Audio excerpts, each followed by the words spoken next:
The Tape Never Lies Network. The tape never lies. Tape never lies. Starts now. Tape never lies. The tape never lies.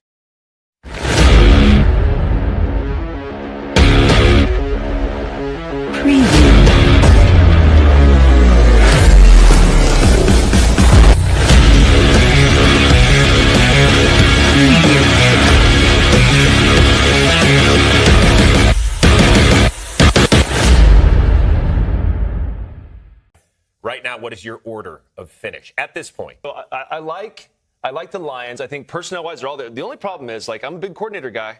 Both those guys left. Who's going to fill that void? Okay, so I'm going to say I'll put the Lions there. Okay. And there's a question mark in Minnesota, and it's at the quarterback spot. Give me an answer. I'm going to say Green Bay is second. Green Bay's two. I'll take Minnesota third. And just because I don't like the vibe of the press conferences in Chicago. Whoa! I just press conference vibe guy. Ben Johnson's not a press conference guy, but he's not elated with the early start to what is happening in Chicago. So we'll see what happens. I hope Caleb does well, but Ben's already hedging his bets a little bit. Write this down and tweet it out. Do you still have? You said you weren't going to write it down. Well, I did. Lions, Packers, Vikings, Bears. Mark it down. Almost that order. July 28th. Why the fuck you lying? Why you always lying? Oh my God. Stop fucking lying. Yeah, I think we're ready to go. The governor's off. He and I have been talking all spring, all summer. Constant phone calls, constant conversations, and so I think we're in a great place. And he wants to get coached hard, and we're going to push him as hard as we can and do what's right for the team. Process is really clean right now. I'm talking about how he's preparing. I'm really pleased with it. He's doing the work behind the scenes that no one else is seeing, and we're starting to see the dividends being paid from it.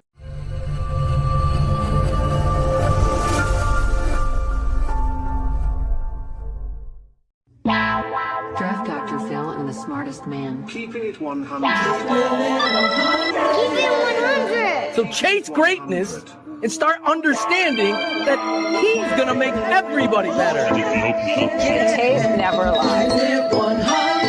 I don't want to see your tape breakdowns if you cannot show me things that are negative about a guy that's on your current team. Hashtag chase greatness. Hashtag take that. Keep it 100. Because I'll make this one more time clear. Caden Whitlow, got it. He is the best quarterback I have ever scouted on tape. The Chicago Bears select. Guess who's back? The two dudes that kept it real. Dynamic duo that you love, the smartest man at Dr. Phil. Breaking down the film, never a problem, kick it straight. Most shows focus on stats, we focus on the tape. We keep it in 100, never running east or west. We coming with that truth, cause that's what our fans expect. Cut off the fake and anchor, moving forward to be free. But don't you worry, Shane's got the dumbest tweets. It ain't no secret, Phil and Shane got some haters. But now they're moused up like the Jew and now and laters. Debaters, draws get kicked like Coach Tabor. Cuts had to be made, we added a barber moderator. Up and down, boys got you double checking. Sad sack strolling like a fool drunk texting. Flexing on the truth cause you know they'll never change. Real, recognize real, that's what you get with Phil and Shane. Give me some fucking names. Wait, 2 fucking games? Fuck a play or a captain, all of the upstairs. The tape never lies, the truth you see. We laugh, we lie, so there's no babies like Maybelline. Straight to the truth with acumen and facts. We got a stat nerd, but he's not just giving nerd stats. Car crash,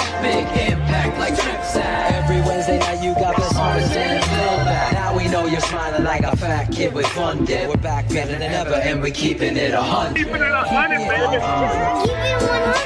Draft Dr. Phil and the smartest man. Keeping it 100. Keeping it 100. Keeping it 100.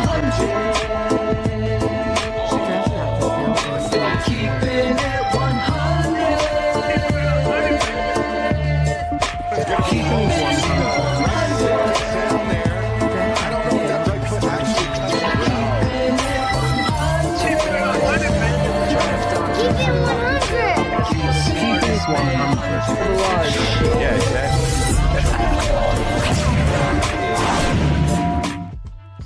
No yo for me because I'm the only one here. I'm the only one that showed up for work tonight. I don't know where anybody is. Phil's not here. Cherie is shopping. Vargas, I don't know where Vargas is. Where's this guy? I can only imagine the smells coming out of that thing, but we know where he is. You don't do shit. Welcome to Keeping It 100. We are back. Football is in the air. David Carr, come on, man. Come on, man. You have watched, my guess would be 15 seconds of a Ben Johnson presser. You took the lazy way out. You took the low-hanging fruit, and you're doing what everybody else does because this rabid Bears fan and me and you and everybody that roots for this team that's been kicked in the balls repeatedly over the past 2, 3, 4, 5 decades.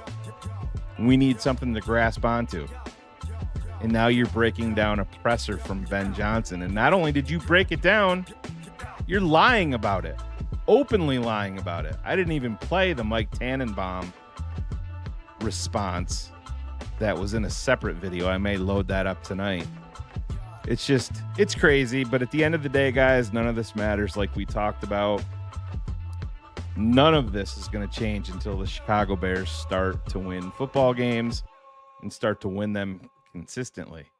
And it's been a long, long time. You know, the Lovie Smith era is about the most consistency that we've gotten over the past 30 years, 30 plus years at this point.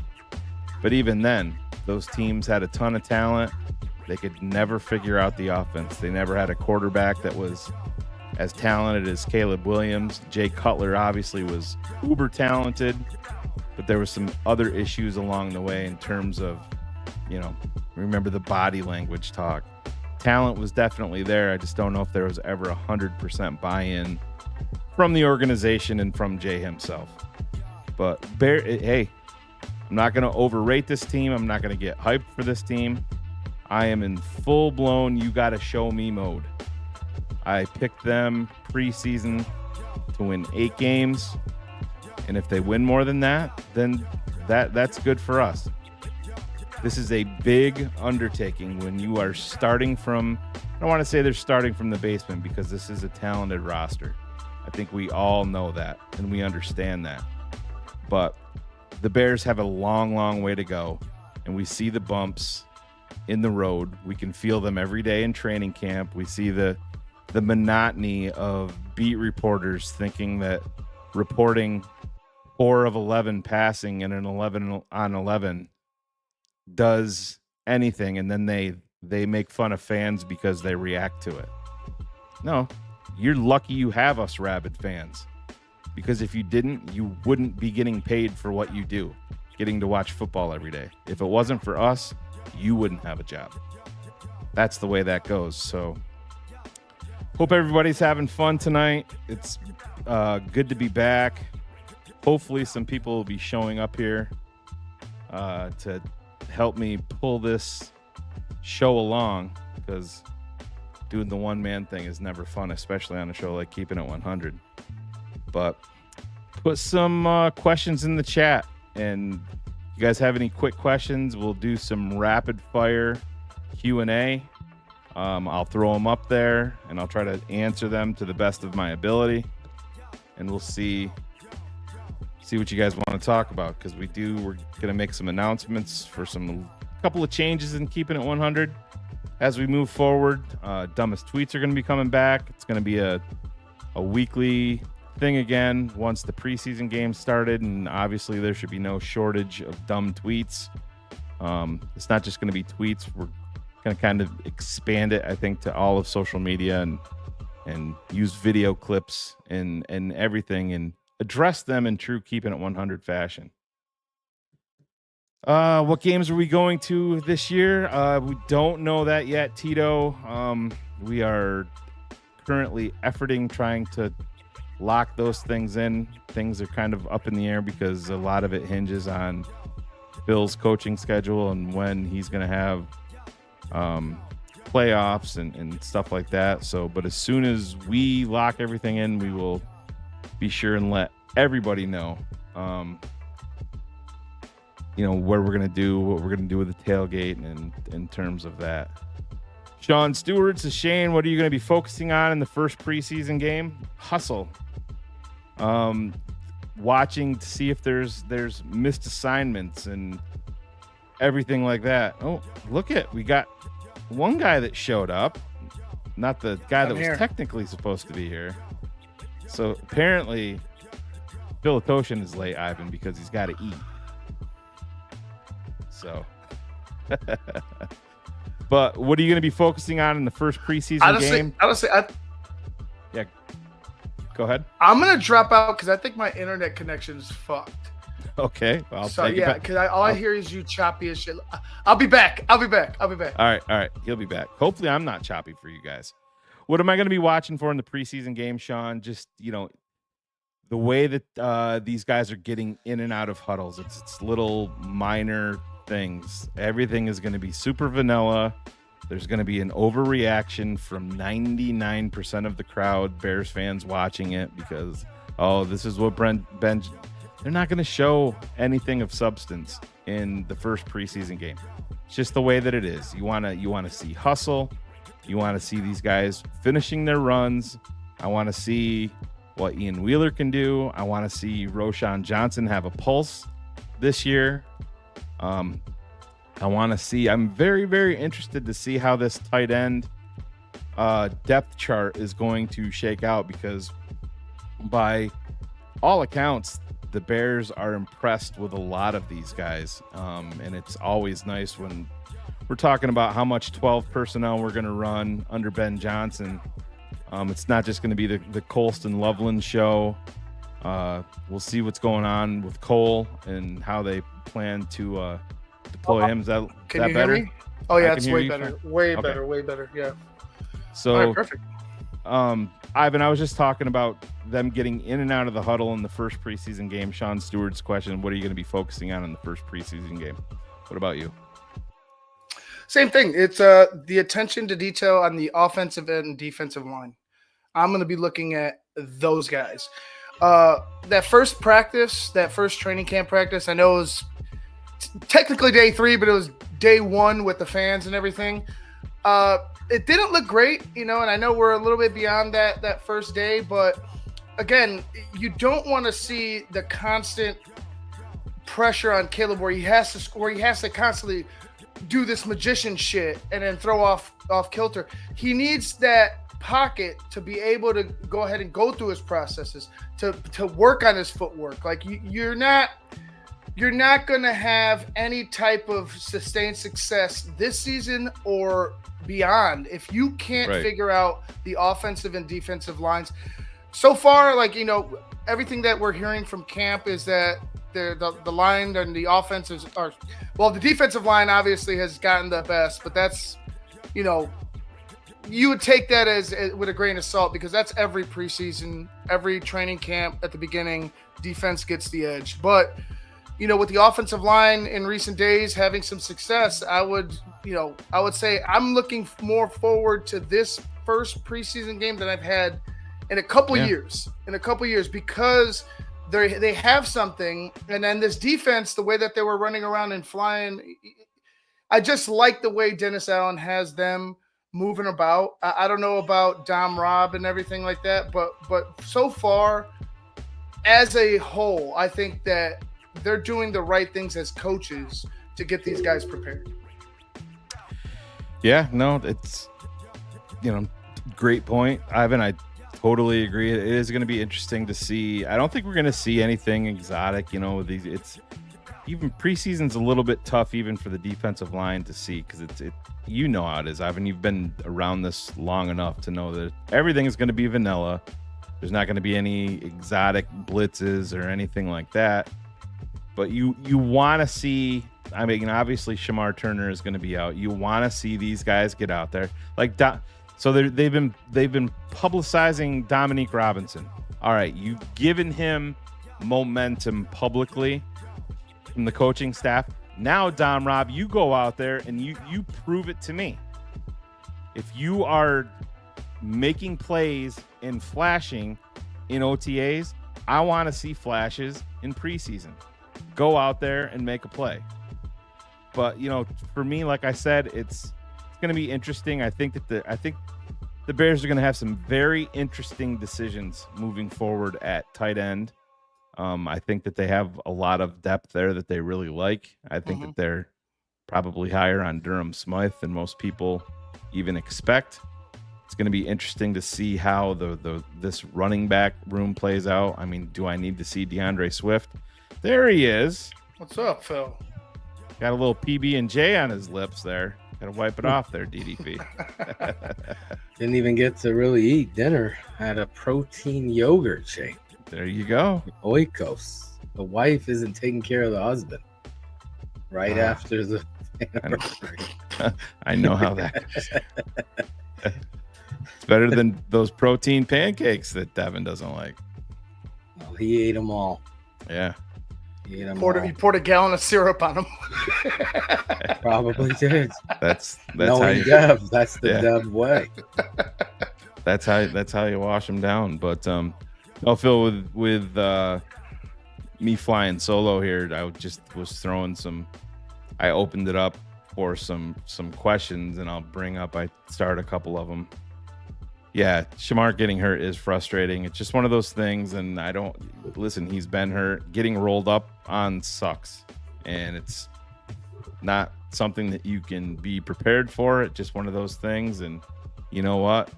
Get him ready, get him in the classroom, and get him ready for week one at this point. Yeah, I understand that you want him out there, and every rep matters, but at this point, you need him healthy for week one. So as long as it's nothing too serious. But Phil, put this up there. What is your gut feeling so far about Ben's coaching style? I think I know how you're going to answer this, but. Well, I like a coach that has accountability first and foremost. It seems as though he has a standard that defines who he is, and he sticks to it, and thus, trust me, that's going to go a hell of a long way for the future of your football team if that's the role and the way you handle yourself. And that's how it seems he's been. Obviously, a lot of what he is doing, I align with, getting under center. I mean, you've heard me for years talk about the importance of that with a young quarterback or any quarterback.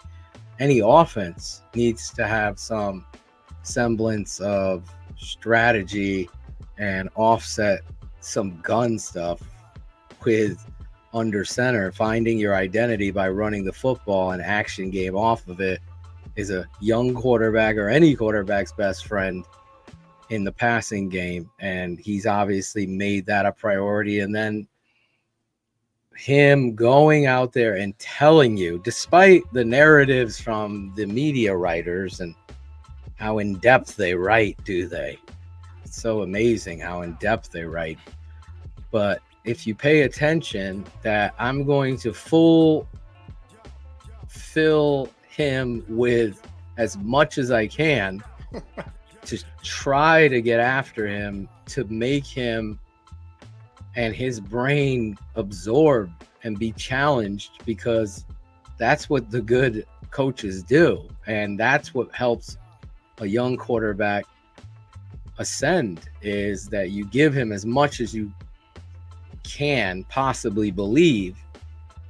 And I mean, I'm speaking from experience even tonight, again, on a youth level.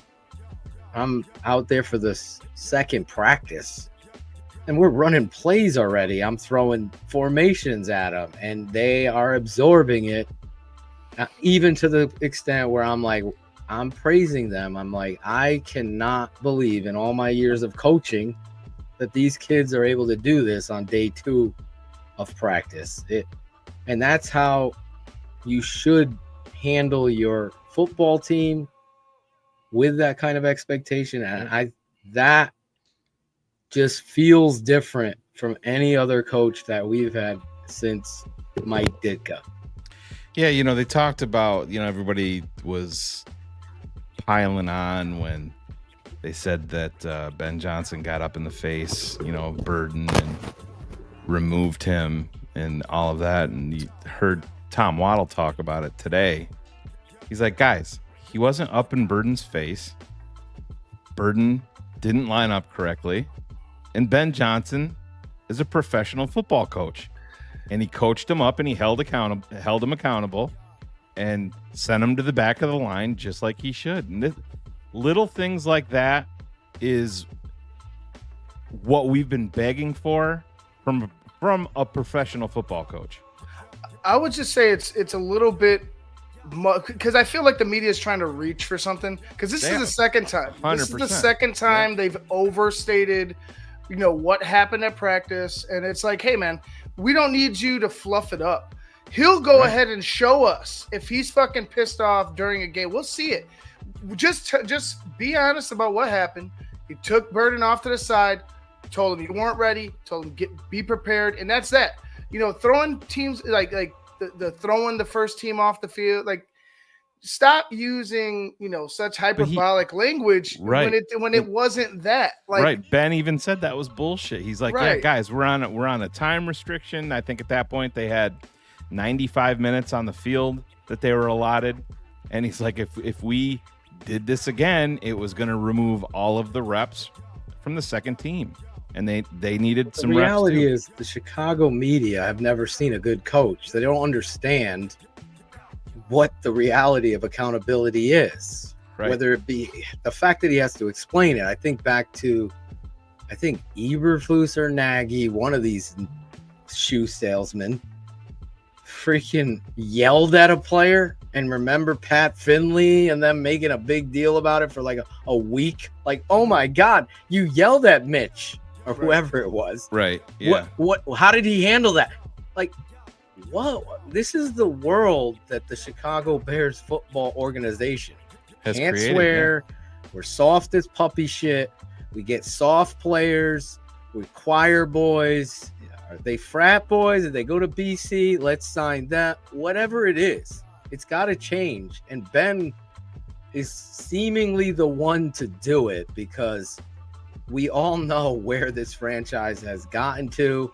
And if that hurts up your skirt, I don't know what to tell you. You're listening to the wrong show here, because the reality is I look at football on the East Coast just like the fucking rap on the East Coast and hip hop. It's so much fucking better because there's accountability and toughness. I mean, that's fucking championship rings. You want to battle that? You can't. That's biased. Fucking Chicago Bears have done nothing to toughen up the organization. You got guys like Ted Phillips and George Muffin Man McCaskey holding babies. You think that makes me happy? Fucking no, it doesn't. I mean, it kind of does. It's a nice picture. Stop. It's a nice picture, Phil. It's politic. It's a nice picture, Phil. It's a nice picture. I don't get just down being nice to the kid, Phil. Jeez. Okay, be nice to the kid. Be nice to the fans that want to. Do you know the Muffin Man? The Muffin Man? The Muffin Man.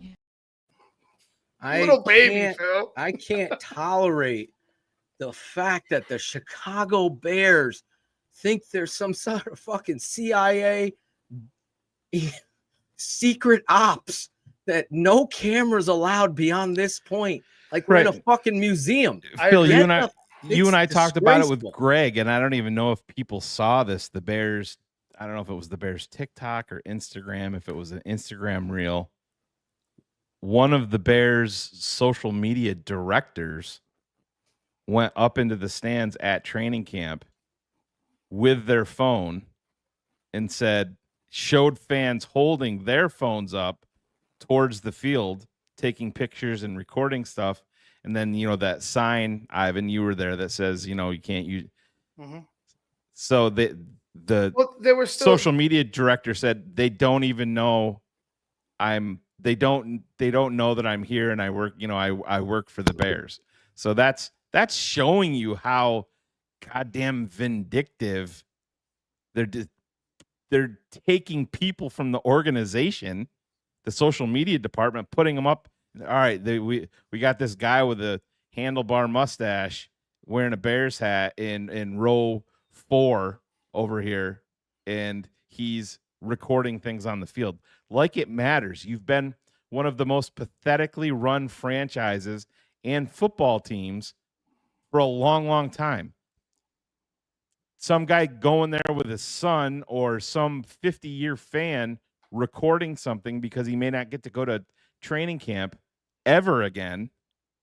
Having some memories like that isn't going to affect your franchise one iota, not a single bit. And they're still calling people out, Shane, from the from the field. They're still pointing, hey, only stills, like don't record, no recordings. Asking people it's just too much at this point. It's beyond any type of sense. In all my years of football, Ivan, I swear on everything I love. I can't believe now. Back in the 80s, late 80s, when my uncle was the special teams coach for the Jets when the New York Sack Exchange, Mark Gastineau, that crew, Ken O'Brien was the quarterback. I'm on the fucking sideline with Freeman McNeil, and fans are there getting autographs. People are there filming with the old school fucking movie reels. And what is open practice? Right? When you open up practice, you're going to have an understanding that people are there to experience the NFL in all its glory with their favorite football team. What you have done now is circumcise an experience for the fans like I've never seen. And of course, it has to be your favorite football team. And I will say this. Yeah, the McCaskies and the Chicago Bears, I would tell Kevin Warren right to his face, your biggest mistake is putting limitations on the fans, making only this available for young kids or sick kids.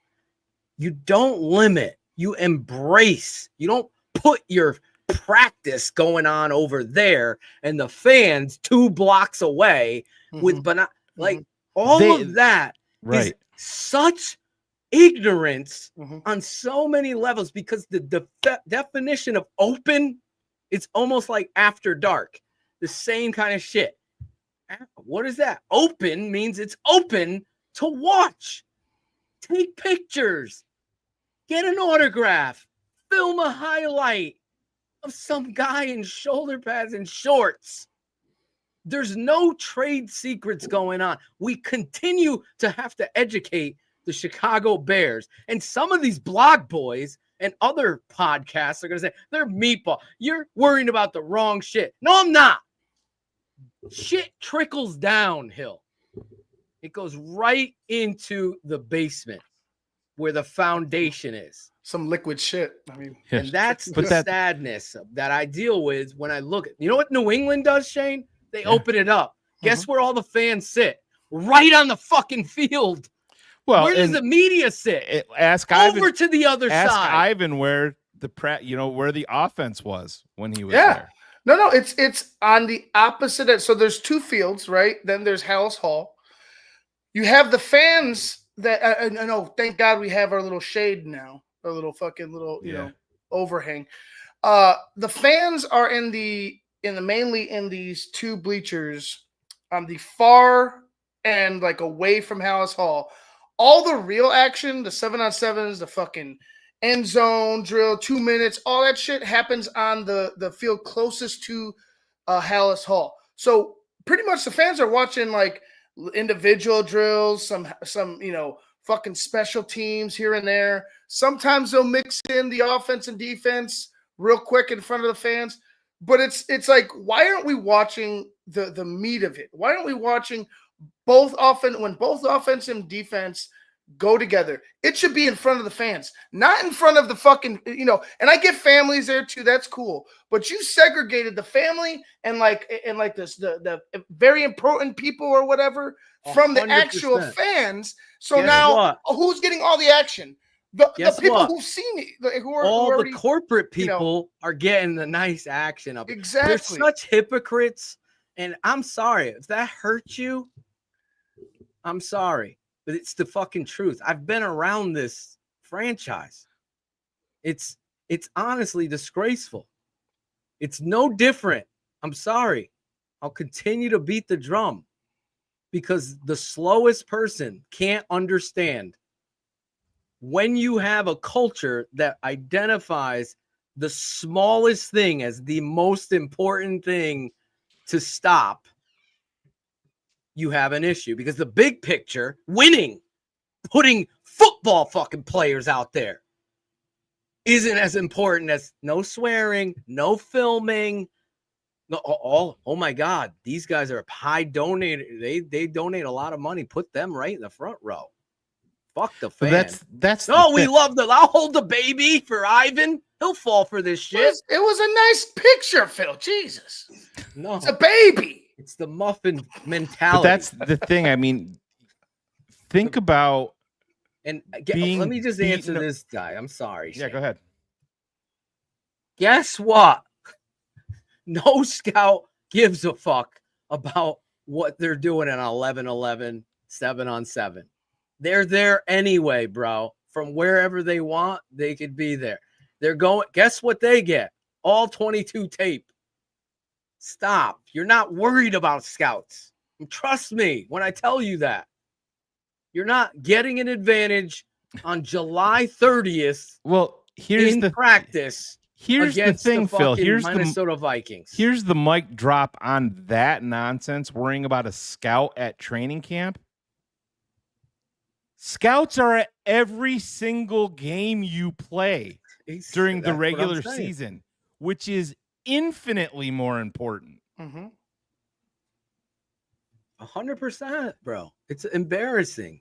And just real quick for Windy City, I get it might have been just one this year, but I've been there for what's going on 4 years, like multiple times, the past 4 years. It's happened to me multiple times where I don't get to see the 7-on-7s. I don't get to see the 2-minute drill. It's happened to me on multiple occasions. Happened tons. Greg Braggs has been going to training camp for 25 years, and he's like, it's ridiculous. And listen, not everybody has a Galaxy zoom lens like the Kerry bad Franklin. part about it is the Chicago Bears organization is extremely aware of what they're doing when they do that.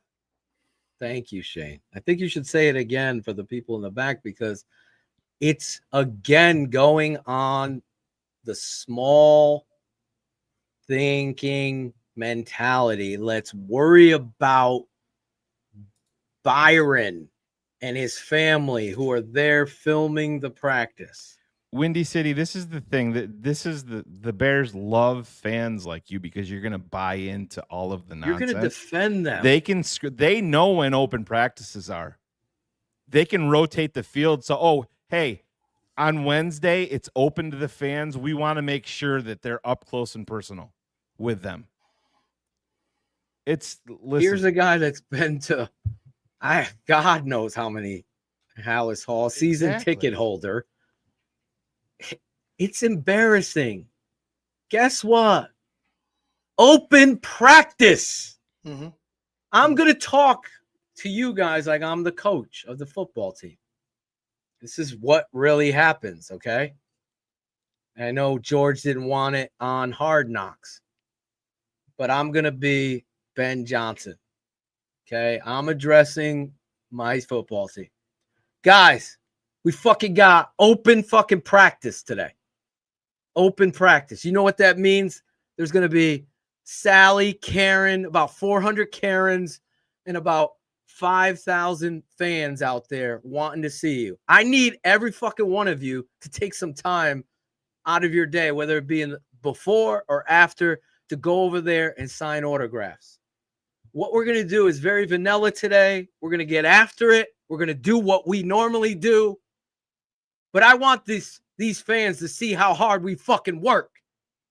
I want them to see it. You're going to go out there and work our asses off, just like we always do. But with the understanding that we're not going to show much, but you're damn well sure you're going to be fucking going 110 miles an hour. And let's show who we are. Does everyone understand that? Yes, coach. You get it? Yes, coach. There you go. George edited the whole fucking thing out, but that's the reality. They know the fans are there. You're not going to go, okay, we're going to install our goal line offense in front. No, that's why they list open practices. Right. And Open it's just practices. and it's just stupid comments like this, like Scrolls is saying that we're saying that scroll the fuck out. but it's Scroll just out complete past. nonsense. We're talking about the issues within the organization, that this is a focal point for them. It's just like the swearing on hard. It has nothing to do with Meatball. They love guys like you, Scrolls, because they're whatever they say to you, you're gonna bend over and take. 100%. Just like he said, what does an open practice do to get you better for Minnesota? I didn't say that. Nothing. It's not about that at all. I didn't You're even not say listening. that. I said the open practice does nothing I think to help you versus Minnesota. It's open with the understanding there's going to be an audience there. So, yeah, we're not going to be showing pertinent game plan or things that we're talking about in our offense. Like, listen to the English language, Scroll. they had a QR code prepared, and they were asking people, to go ahead and type in, give your opinion on the experience and everything like that. And I think that if anybody has that, please share it with us, because I think everybody should go ahead and talk about it. Anybody that's gone to training camp, go ahead and get on there. I walked past her on that first training camp, but I know people in the chat have gone to training camp. They've had to have seen these people.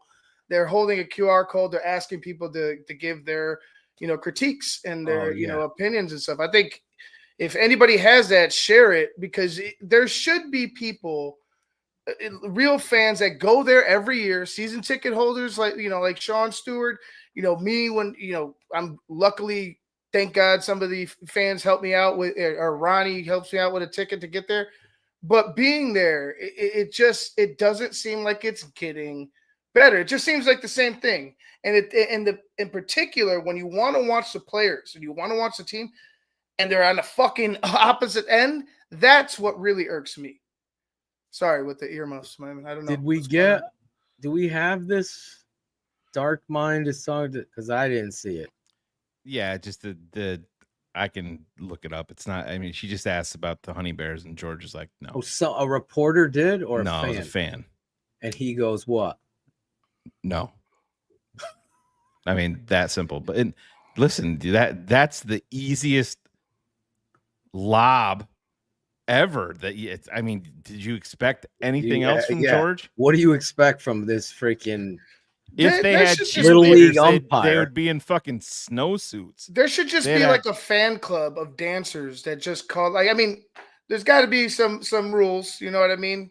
Like, we can't have full on Grizzlies. How many but you gotta have do the Bears have? Super Bowl championships. How many do they have? One, dude. One. Okay. How many do the New England Patriots and their cheerleaders have? Right. And we're worrying about the wrong things because of Virginia, the McCaskies. Everyone says it. Right. And then George comes around flopping his fucking bakery with his muffin, and he's the worst part of the organization. Is the guy pulling the string. Scrolls, again, so you have an listening issue.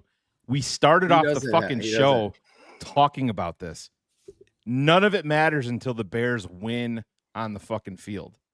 But they're being deceitful and doing all of this shit like they're the fucking New England Patriots when they were winning Super Bowls year after year after year after year. You're shitting all over your rabid fan base that is loyal to you, and you've done nothing but lose consistently, and a lot of times in embarrassing fashion, year after year after year after year.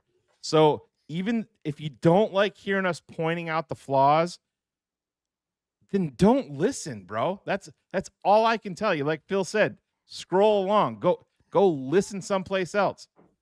We know, we've talked about it. Winning is the ultimate goal for us. It is not in Chicago.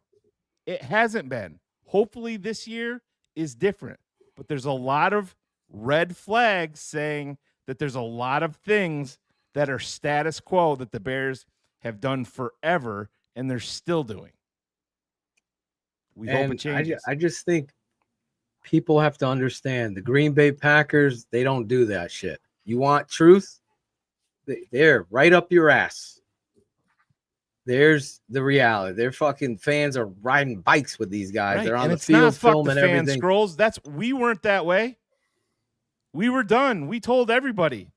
It ain't was the time fan. to move on from Justin. The fans aren't the problem. It's the McCaskies and fans like you that are just pulled the Wizard of Oz curtain over the eyes of everybody. I'm just telling you, when you're worried about this kind of stuff, and I think Shane brought it up, and I had an issue with one of the parents at practice, so I was dealing with that.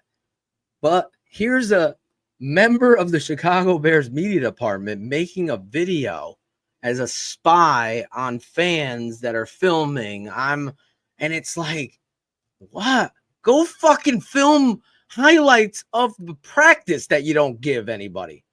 The New England Patriots are live streaming their preseason practices for fans all over the world.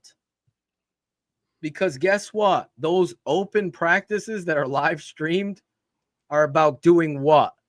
About teaching the fundamentals, building your culture, and setting a precedence of who you are and what you're going to be. Not worrying about who's swearing, who's filming, what highlight. Like, God, only us, only Larry can film Luther Burden coming across the middle on a catch. God forbid, Ivan. I actually have a request. Can you please bring back the honey bear? Why? I'll try out. Get this guy. Get him. I have never disliked George. I've met him several times. When someone's impeding the greatness that could be, the Bears, the Chicago Bears. I still remember John Madden. I wish I can do his voice because it's amazing. You know, football's better when the Chicago Bears are great. It just makes football. He's right. This soft muffin shit is in the way of great. And Ben is the penicillin of hope for all of us, because at some point the head coach is going to have to take a stand, because it ain't going to be pretty. Now, granted, the honey bears, whatever. I think it's dumb that you don't have cheerleaders. I think there's a place there. Start a club. Like I said, start a fucking, like, I'm sure there's a bunch of chicks, people that want to go ahead and be dancers, be cheerleaders, that are Bears fans. Go start a fucking club and show up to some of these events. Like, that's how you really shove it up their, ass. It's like, hey, if you're not going to allow this, well, somebody's going to create them. Somebody's going to go ahead, like us, that are going to go out of their way to create something that either lets them express themselves or tells the truth, like we do here. So, like, go ahead and fucking do that. Somebody take this idea and run with it. It's the Chicago Bears, man. They are the charter franchise. It should start there. Maybe, George, instead of worrying about your dad or your grandfather's B hat, why not go back into the history and the mentality of what drove championships? I'm telling you, it wasn't worry about cheerleaders. It was worried about beating the guy in front of you and getting the best players and coaches on the fucking field.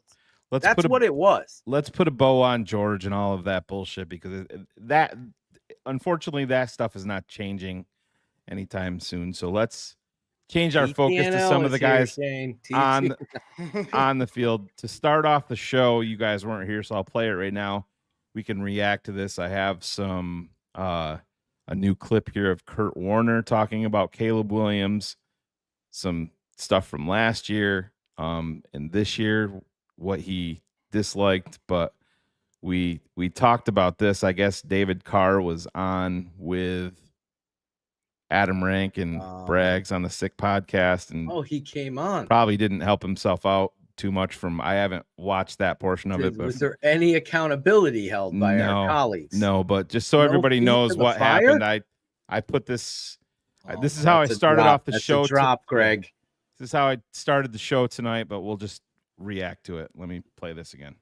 Right now, what is your order of finish at this point? Well, I like the Lions. I think personnel-wise, they're all there. The only problem is, like, I'm a big coordinator guy. Both those guys left. Who's going to fill that void? Okay, so I'm going to say I'll put the Lions there. Okay. And there's a question mark in Minnesota, and it's at the quarterback spot. Give me an answer. I'm going to say Green Bay is second. Green Bay's 2. I'll take Minnesota third. And just because I don't like the vibe of the press conferences in Chicago. Whoa! I just press conference vibe guy. Ben Johnson's not a press conference guy, but he's not elated with the early start to what is happening in Chicago. So we'll see what happens. I hope Caleb does well, but Ben's already hedging his bets a little bit. Write this down and tweet it out. Do you still have? You said you weren't going to write it down. Well, I did. Lions, Packers, Vikings, Bears. Mark it down. Almost that order. July 28th. Why the fuck you lying? Why you always lying? Oh my God. Stop fucking lying. Yeah, I think we're ready to go. The governor's off. He and I have been talking all spring, all summer. Constant phone calls, constant conversations, and so I think we're in a great place. And he wants to get coached hard, and we're going to push him as hard as we can and do what's right for the team. Process is really clean right now. I'm talking about how he's preparing. I'm really pleased with it. He's doing the work behind the scenes that no one else is seeing, and we're starting to see the dividends being paid from it. So it's just, this is the shit that drives me nuts. And I know I was just looking at some of the comments, and they're like, let's get to the things that matter. Everything that we just spoke on, Eric, mattered. If you don't like it, you don't like it. It's fine, but it matters. It should matter. The shit on the field, this stuff is just, you try not to let it affect you and try not to let it piss you off. But I mean, David Carr, let's be honest, guys. And I talked about this in the beginning of the show. I would be willing to bet he has watched no more than 30 seconds of a Ben Johnson press conference in his life at any point. He's reacting to a little snippet or something that he heard. And just like Sean Stewart said, he hedges his bet. He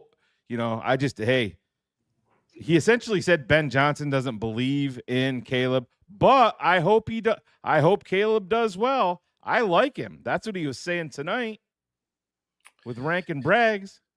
No, it's because you got your ass called out for fucking openly lying on air.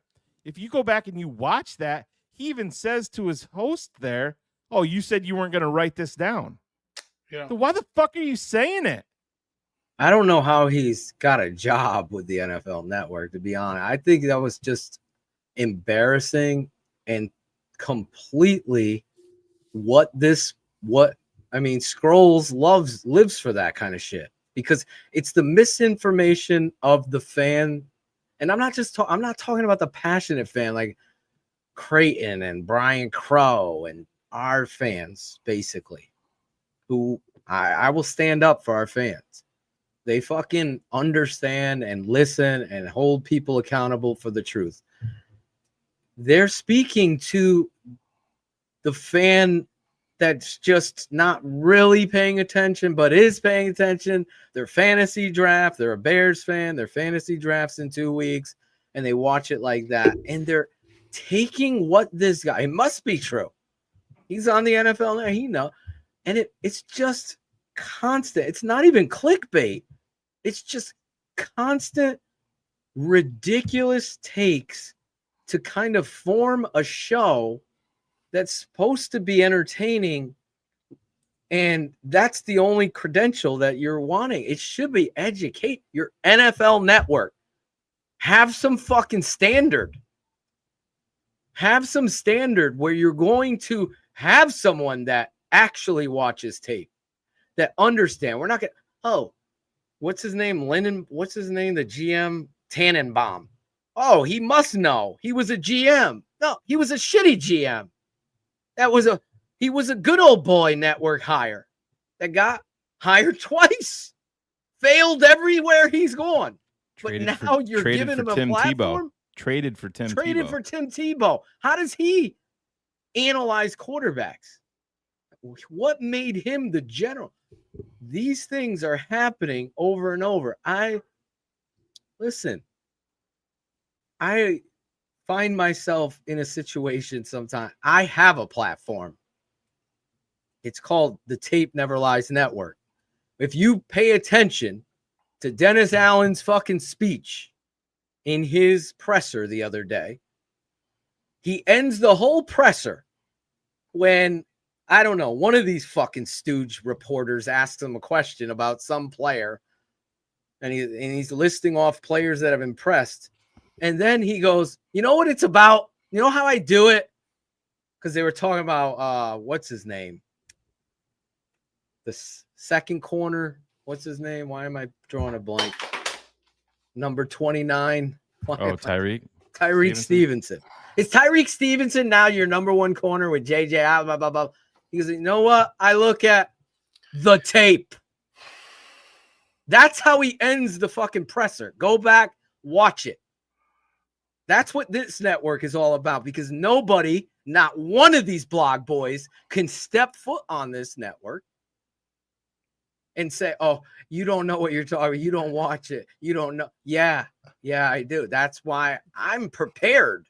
I can go to town with anybody.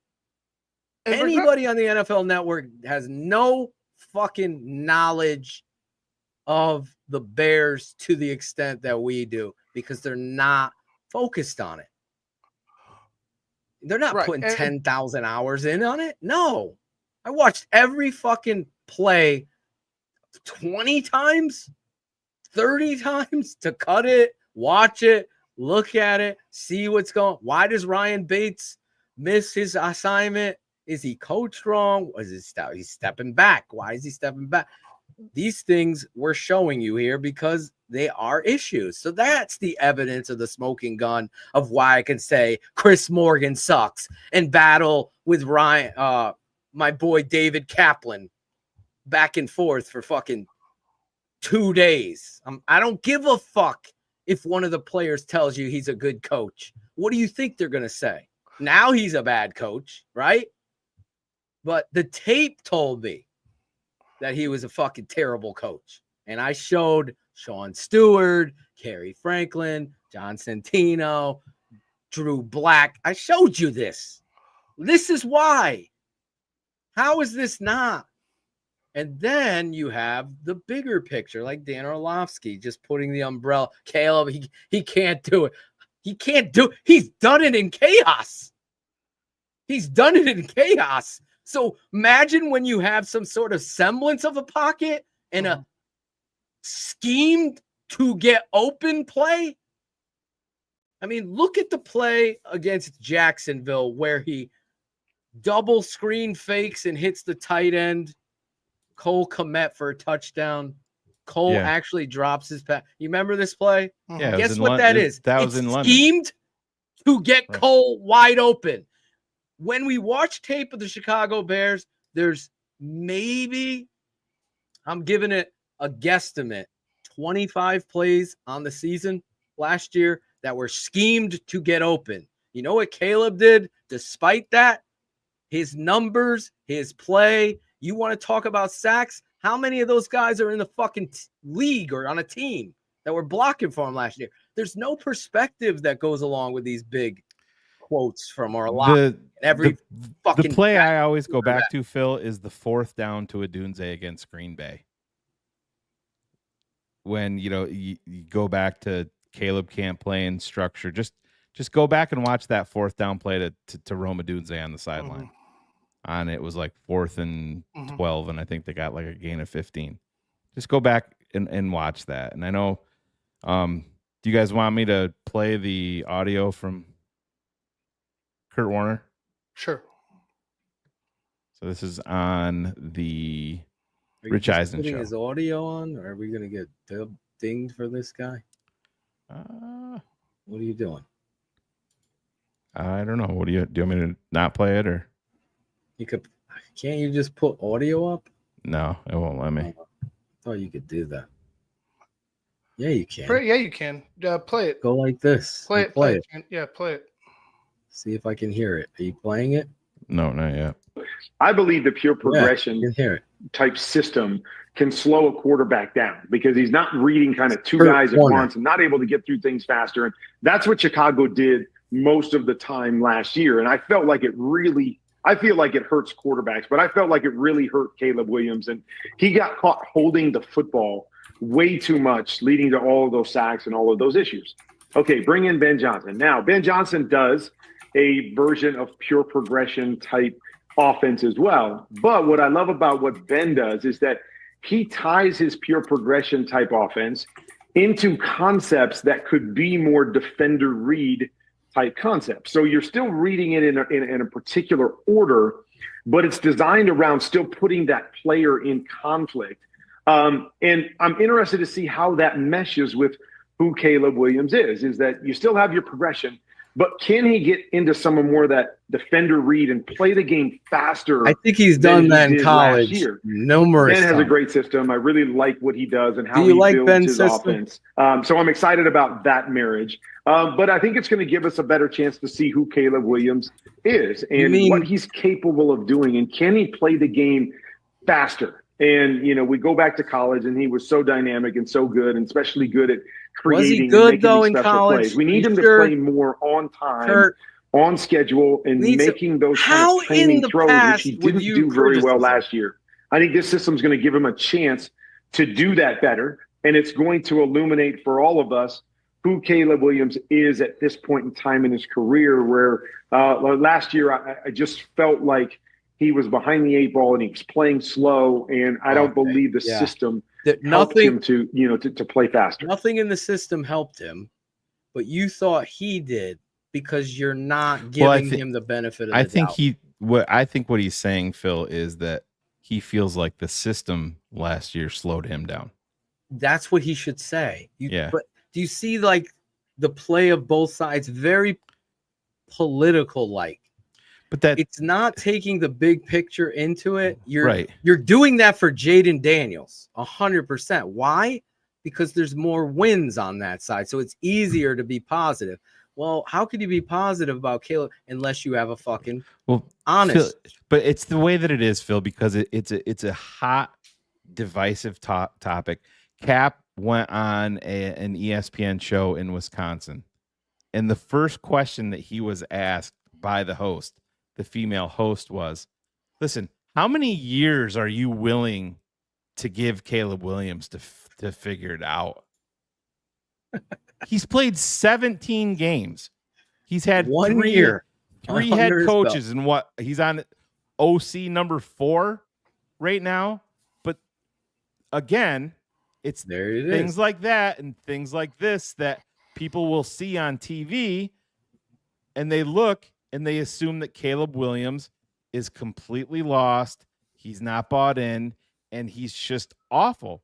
When even where the tape never lies, where it's based on tape, where even statistically it's false that he was horrible. 100%. This is the cherry on top of the shit sundae right here.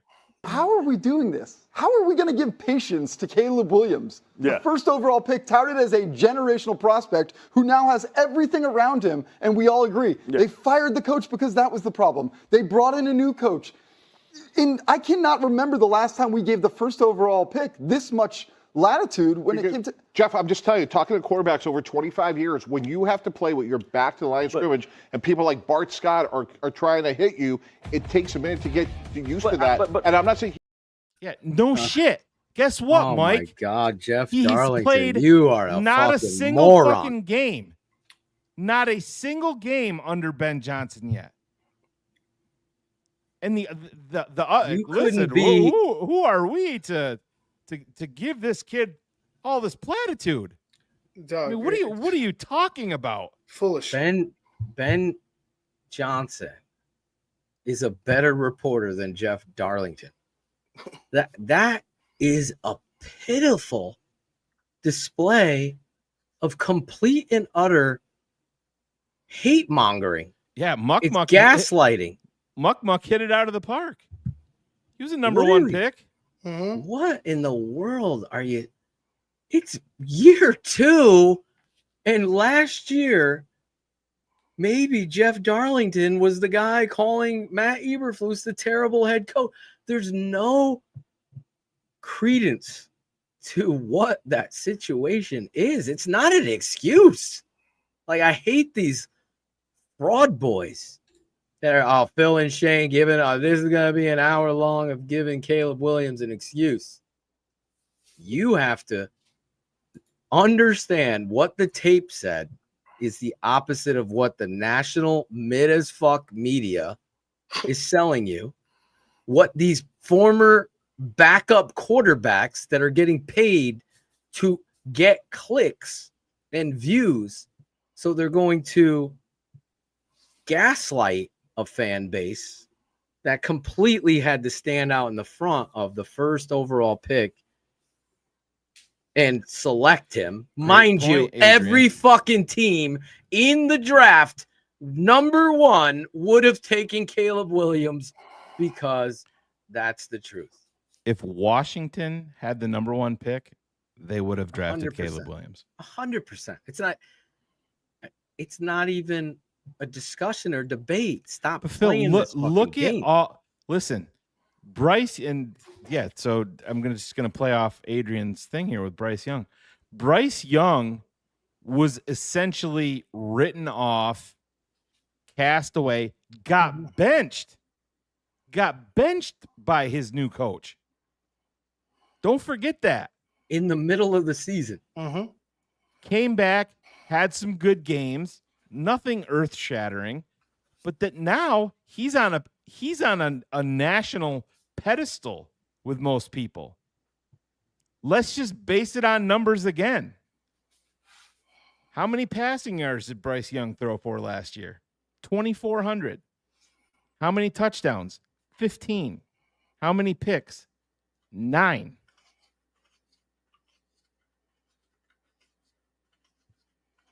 How many did Caleb throw? If you ask Jeff Darlington right now who he would take at quarterback between Bryce Young and Caleb Williams, I who do wish think he's you gonna were say? able to do that on the show. That would have been Ask great. Mike Tannenbaum Jeff, that. who would you take?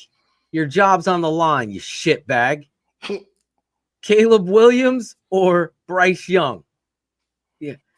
And he would say Bryce Young to be the shitbag frat boy that he is. I could see right? that. It's stand on it. Your job's on the line, Darlington. What are you fucking talking about? It's the same thing. We've given Caleb everything. There's no more excuses. Then we go down the panel. What jersey would you buy on the Chicago Bears? Every motherfucker is picking Caleb Williams, right? We had to remove him from the We had the to question. remove him from it, right? So who else? Was it DJ Moore? Was everybody? No. No. Dunze was the only one, I think, in the offensive side of the football other than Caleb that was getting Well, in. there was some Joe Tooney hype. But yeah, your point is proven. exactly my point. What have they given Caleb that's so outstanding? A fucking 73 overall first round tight end? That's his Madden rating, right? Oh yeah, he's the lowest top 10 pick ranking by a pretty wide margin. And I don't know if they've come out. Has anybody find Tyler Warren's ranking? Because I would bet $100 right now that Warren is ranked higher. Yeah, Warren will be higher rated on Madden than Colston Loveland. What do you think outsmarting the league with Ruben Hippolyte's rating will be? 63. He was a 63. Yeah. Oh, you knew it, or did No. you guess it? Yeah, he was. No, I 63. guessed that shit. Holy shit! Yeah, I don't have that. I haven't played Madden in years. Neither have I. I played it actually last year. I'm like, they still don't understand fucking coverage on this. The corners turn, guys catching the ball with his back turned. I'm like, how many years are we gonna do this? Bring NFL 2K back. Because fucking Scrolls knows. Scrolls, are you drunk, dude? Do you listening? understanding what the hell's going on? He doesn't listen. He doesn't listen. He's got to cut his afro because it's covering up his fucking ear holes. He There you ain't go. hearing shit.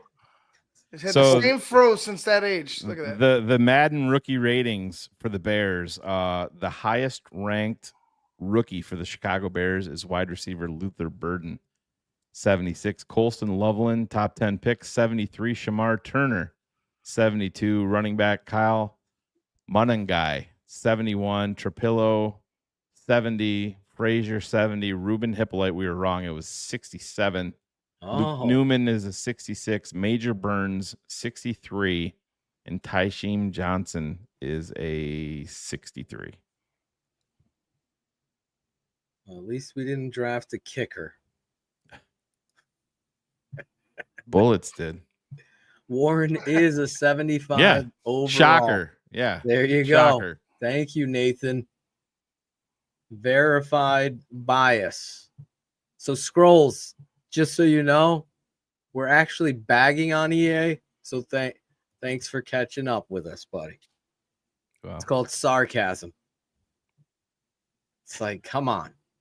Yeah. What EA has no done shit. to Madden is pathetic, to be honest. I don't know. Maybe the new one is, but it seems like every year they go, "Oh my God, this is the best one." It's maybe they need TTNL to help them fix this shit.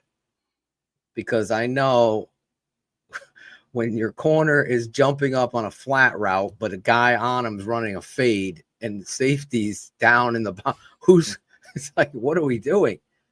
There has to be. Add some slips, missed chucks. I get that. They still don't do that.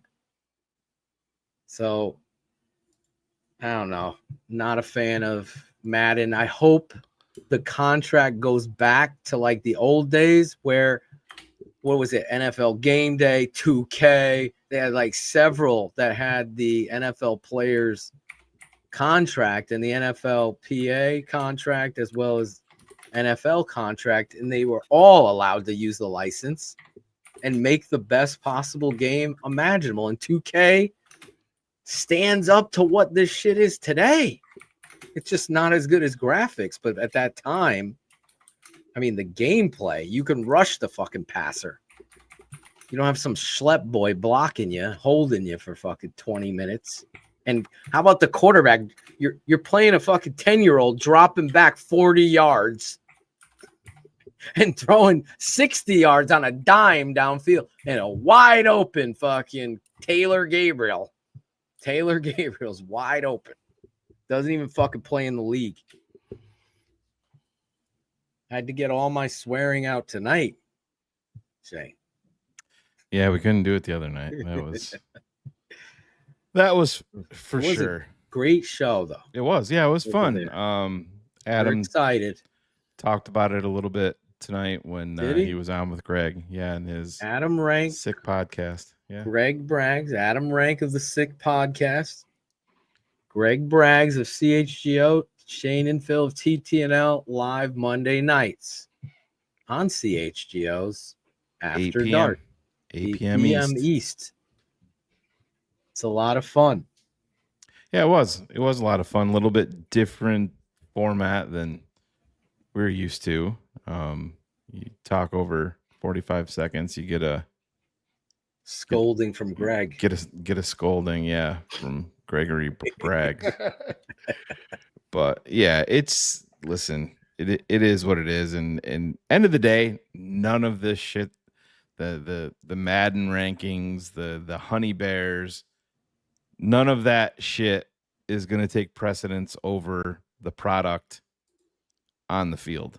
And 100%. This is what happens when you're in the throes of training camp and you haven't had real football here in a while. But listen, we wouldn't be doing our jobs if we're not looking at the entire picture. I mean, do we need to break down the running backs right now? I mean, do Phil, do you think that they have they've done enough at running back.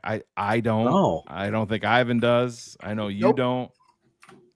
Yeah, Defensive end again, you're going to get the pads on. Michael Williams, actually, one more thing. He's ranked 78. 78. That'd look nice on our line. 78. Oh, man. It's time to put the pads on and see what these guys can do. I don't know how he's going to run these scrimmages, these preseason scrimmages, we call them. But I hope, beyond hope, that you're getting first team reps in there and trying to set the course for your, even if it's just basics. I just think you get the cobwebs out and you set the tone of your football team. You drive the competitive spirit. There's a lot to gain from getting out there and getting those dress rehearsals for your football team. And then, if you play a quarter, you've done it. And then you're auditioning rookies and battling for possible roster spots. And then you build off that. That's the way you do it. And unfortunately, we haven't seen the Bears do it like that. So it's going to be interesting if he's going to make a bigger precedence on these inter-squad practices and then hold these starters out and kind of take that route, which I don't like. I like, give me a quarter or half of my first team. You play football. Yeah, I don't think that they're gonna. I don't think they're gonna do it. I think that they're gonna be focused more on the depth and doing that. And in these joint practices is essentially going to be your preseason games for your starters and your primary backups. That's what I think that the NFL is actually going to be more geared towards, and I think you're going to see more and more of that as we go. We play at Miami, right? So the inter squad scrimmages will be there. It's Miami and Buffalo, and they're a week apart. Yeah. Do we play Buffalo at home? Yeah, Buffalo is in Chicago. So inter squad scrimmage, inter squad practice will be in Chicago for Buffalo. And this is the thing too. And will they allow the fans to watch that or no? Well, not if they. John Stewart, your seats are over there behind the pine trees. Word is they're going to close down Soldier Field because they don't want scouts coming in and stealing plays, in preseason. Wait till they start arresting the kids at Family Day. But so listen, guys, I think overall you can't film in this stadium. Yeah, George is trying to stand in front of everyone.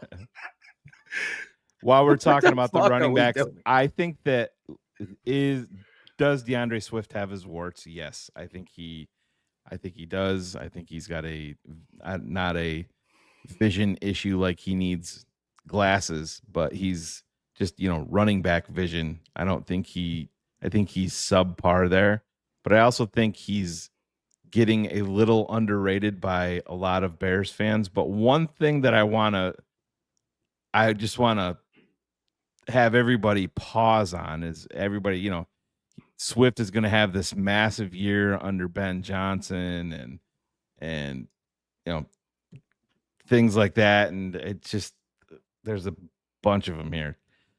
Guys, he was in Philadelphia with a well-oiled machine on offense with the best offensive line in the game.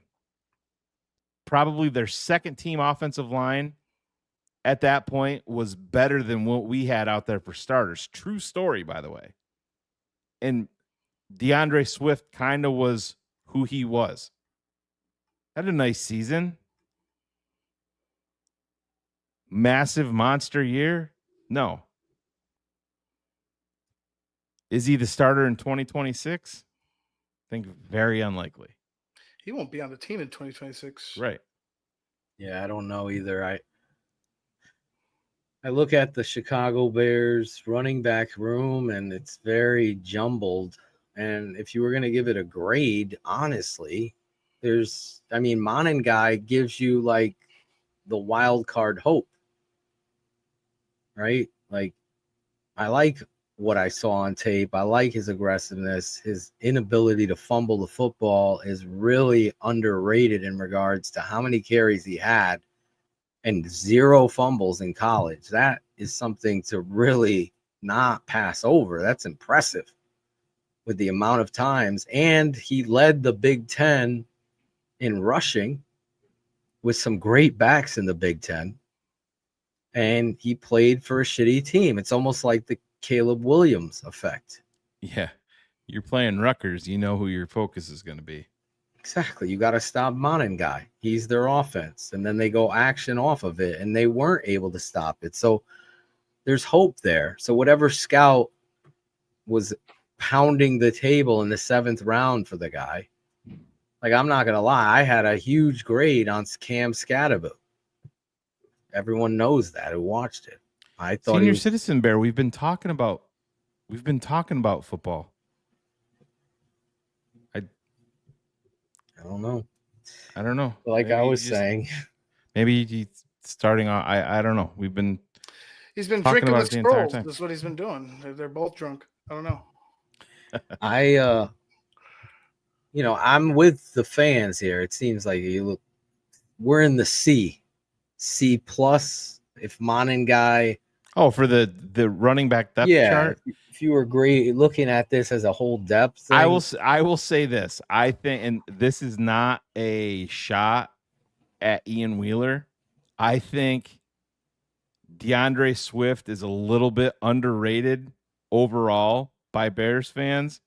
And I think Ian Wheeler has almost become like this mythical fucking creature that people have massively overrated overall. And there's still a huge... You saw signs of him. Yeah.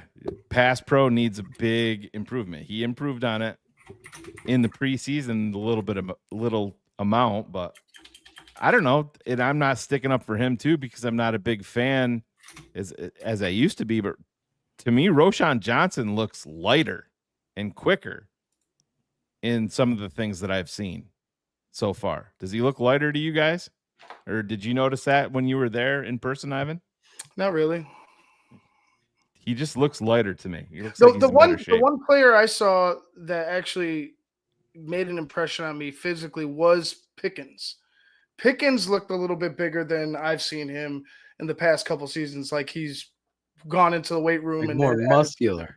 Yeah, especially on his topper and his upper frame, he looked like he was more stout, more stronger. Definitely, that's one of the players that I saw that stood out to me. That's something I said that dude needs to do. So that's good, because he looked very soft and pudgy and wasn't strong at the point of attack. That was going to be his ability to stick, would be if he got stronger. He's got some talent.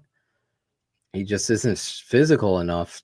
And I said this a lot, that defensive tackle, man, that's really tough to come in as a rookie and be a dominant football player going against a lot of these veteran offensive interior linemen. They're very crafty. We'll call it that, down inside. So a young buck can get himself knocked out. Kevin Carlson, $20. $20. Thanks, man. Super chat. Thank you. The Bears, the TTNL, the Monday Night Football. I have to kick it with you all when you're here for the first game. Where are you going? Well, Shane might not be there. Week 1, I will not be there. But I will be there with my boy, Kerry Franklin. I will be there, and we're going to go tailgate with CHGO. And I expect all cameras on me when I confront Carm about his shitty interception takes and everything else shitty that Carm says. I will confront him live on camera reel. So get your cameras out. Next thing, it'll be me versus Carm in a boxing ring. You guys should arm wrestle. We should try that. We can arm wrestle. Yeah, there you go. I am the worst arm wrestler, though. Don't have a very strong wrist, Shane. Weak wrists. Yeah, weak wrist, limp wrist. We can have a benching competition. Me versus Carm. Oh, Carm can put up that. Carm can put up 20. Can you? 20 what? 20 reps. pounds? Yes. 20 reps. 20 reps of what? Carm ain't putting. How many reps do you think Carm is putting up of 225? No idea. If you were to guess, beat Of EA 225? Sports to give him a fucking Madden rating on strength. I don't think he'd get to 2. I agree. I said 3, maybe.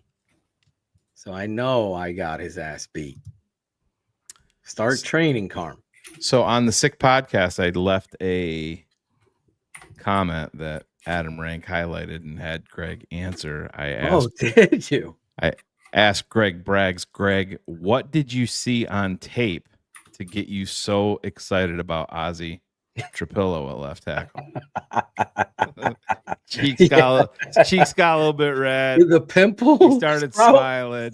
The He goes, I know. My friend Shade's taking his shots in the comments. Good on Adam for putting that up there. It was Sammy. My boy Sammy put it up there.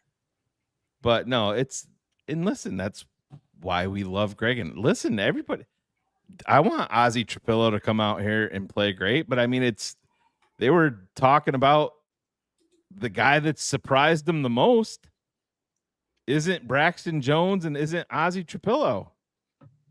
Is it my boy? Yeah, Karan Amagaji, but he just got to stay healthy. My boy Karan. That's your boy. Yale.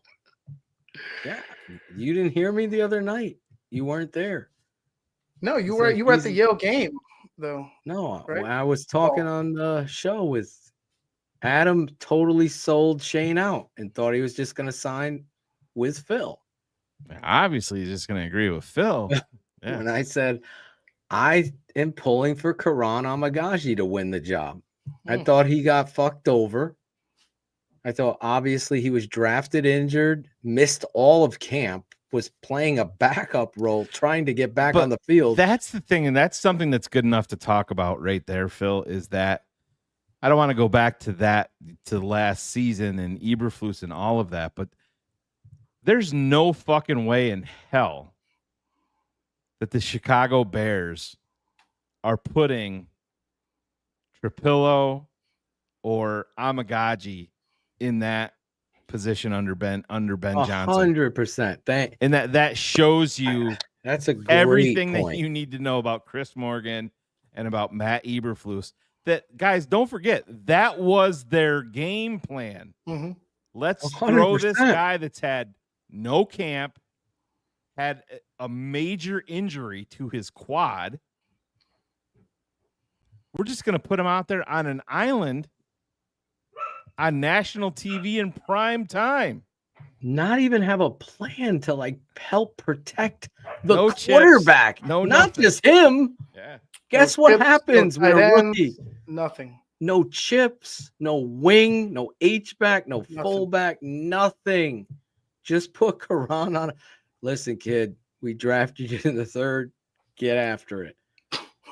What? I mean, this happened. Good luck. People were still defending Chris Morgan against TTNL. You guys are just haters. Scrolls is over there. You guys just hate when guys get picked in the 3rd round and can't play. Can we give Flex major props for the way that he butchered Amagaji's name? Just in the Yes. spelling department. I do That like was Flex that tweets was every week. actually pretty impressive. I like it. Gotta go. That's like a horror movie. The Amagaji. Come out of the desert. But yeah, I blanking on the Bears offensive line coach Roshar. Is that how you say Dan it? Roshar. He was very they said surprised and impressed with There Karan. you go. So That's hopefully what it I wanna continues and he hear. stays healthy. Yeah. Let's go, Karan. Listen, everybody's in awe of Trapillo's size. Karan is no fucking small dude. He's fucking big boy. Yeah. Well, he if you were just looking got at those three, he's has what way he would be longer the arms blueprint than of what you Trapillo. would be putting at left tackle. 100%. There's not too many people that would look at Ozzy and be like, yeah, that's left tackle. Karan's arms have got to be the longest on the team, I think. I mean, just standing there meeting him, it's like, oh my God. His arm length. He's a big dude. And when you look at the athletic ability, he's the best athlete out of all of them. No doubt. Yeah, and I mean, combined, still to this day, man, I think it was Ryan Cox that brought it up in the text thread. Still, Braxton Jones, just, man, those fucking pins are, his legs still, his fucking. He makes Charles Leno's legs look It is fucking ripped. Yeah, it's crazy. Mm-hmm. How skinny his legs are. And what is he going in? This is year 4? I don't know how your body is your brand. So if the one thing you have that's your weakness that everybody knows, even Adam Rank pointed it out, is his ability to anchor. Wouldn't that be the kryptonite of every workout you've done? Just continue plyos, squats, hang cleans. Well, and that's, Adam Rank brought it up too. And I with him, he was choosing Braxton, hoping Braxton wins it. And Guy Finley brought it up saying that he's in the last year of his rookie deal. Are you willing to pay? No. Braxton That was the Jones? great argument debate. We didn't have time. I would have pushed back on that. You mentioned it, and the chat said it too. So the reality is, isn't it more beneficial for the franchise that one of these younger guys steps in and steps up? Yeah. Yeah. And Eric, even before his injury, his legs were super thin. I mean, it's crazy. And then, what's been his number one issue as a player? Holding up against the bull rush. Yeah, and anchoring. Yeah. And you're in year 4, and it's going to be more of an issue because of your injury that you're coming off of, with a major ankle injury. D. Levine's been asking about Zadarius Smith for about a month now. I think we've answered it for about a month now. I'm all for Zadarius Smith. I have no problem if they bring him in, but listen, these guys. I love a veteran defensive lineman. You think Zadarius Smith wants to go through training camp, or do you think he's going to sign with a team a little bit closer to the regular season? 100%. That's what's going to happen. Because then Zadarius is going to be out there playing against the fucking Buffalo Well, and it's Bills. not just that either, guys. There's a business aspect to this. Now, if I'm Zadarius's agent and I say, hey, big guy, I know you don't really want to get out there and go through the doldrums of another NFL training camp. Yeah, that's part of it. But you want to know what another huge part of it is? Money. You play the fucking field of every team in the NFL, and a team losing a starter. Then you go from base salary at league minimum to being able to demand more money from a desperate team. Because you're a starter now. Yeah. The Bears signed one of these defensive linemen from. And he's hurt. He's already hurt. Yeah. The guy from New Orleans. Yeah.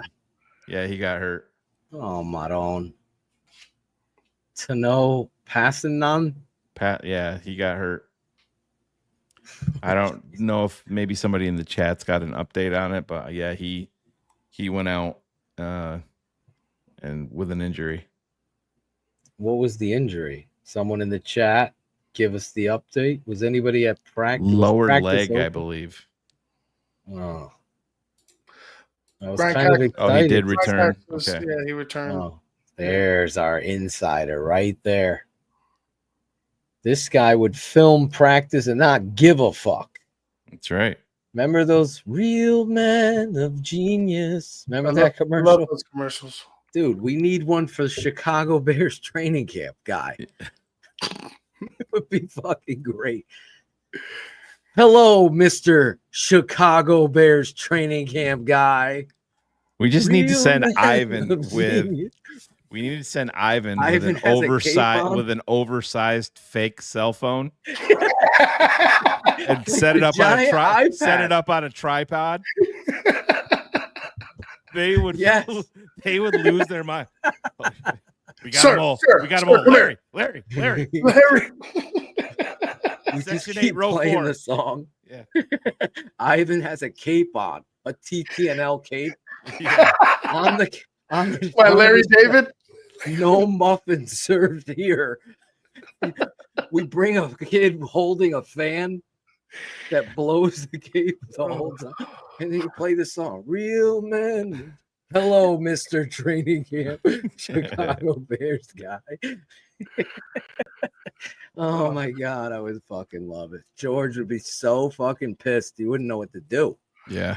He'd run you over with his fucking scooter. Listen, I'm saving the environment with my scooter. Thank you, George. Strike! Do you think George has an animated strike? How has no one filmed this shit? Wait, Courtney, what? you're not doing your job. Oh, you mean his George his at balls the and umpire. strikes? Is he the one of umpire? these guys that doesn't even say ball, Ivan? He just turns and looks. Yeah, something like Yeah. that. Silent. Yeah. You know what I'm saying? Those fucking umps that say nothing. Just look. You just look. And you're looking back like, what the fuck was that? Like, Exactly. Was it a ball or strike? I'm like, George doesn't do shit. He barely can be out, I bet. He doesn't even give the thumb. strike 3, but you know what? Give him one more. Give him one more. I think there was a tip there. There was a tip. He's umping T-ball. Oh, my God. George. Our fucking owner umps Little League baseball games. It's an outlet. Yeah. Jesus. How are those high top tables doing, Shane? Is there Yeah, any I mean, ground broken from the stadium yet? That's the shit that worries me about Kevin Warren. I mean, is shit like that. And I know scrolls pull your fro down over your ears because you're gonna Over your ears, scroll. You the fact that was any think about how ridiculous at this point in 2025, July 30th, 2025, the Bears aren't any closer to a stadium. We know where that it's going to be in Arlington Heights. But last year in training camp, Hard Knocks, it was a focal point of high top chairs in a fictitious stadium. Was that the was that Little That was Dirk's the cut. contribution? Was that? Oh yeah. Was that his contribution? Yeah, to that the, went over well for him Oh. too. God forbid you swear, but bring a murderer on. What does Little Dirk think about this? Yeah. Lil Dirk. What's But I Lil mean- Dirk think about the But Bears? those are the things that we're talking about. That is a priority. Oh yeah. We should actually pull that up and bring that clip back. Oh, the Hard Knocks clip. Because he's like, I'm pretty sure he said we meet, every We day. meet- No, we meet weekly. I thought it was to go over The glorious plans. High top chairs in a stadium that at that point you were still dealing with the city and Arlington Heights, and you're planning on high top. Do you think that those plans for the high top chairs are locked away for when they actually get the stadium? I mean, think about the clear polls. Think about this. Think about this. Think about the technology of a high top chair in 2024 compared to the technology that could be in your high top chair in 2030 when you finally get your stadium. The fucking chair is 6 Gonna years be old. Floating chairs. Right. It's crazy. It's an embarrassment. It's an embarrassment. Focus on the football team, Kevin. Do that designing when you've actually broken ground. We'll worry about the lazy boy chairs. Who wrote that? The lazy boy chairs by the time. I went to Dallas and they have a fucking full-on all-inclusive football buffet. I'm like, holy fuck. I look at Jim Larison. I go, is this for real? Fucking like tacos, street tacos, fucking prime rib being cut. Fucking, not mashed potatoes.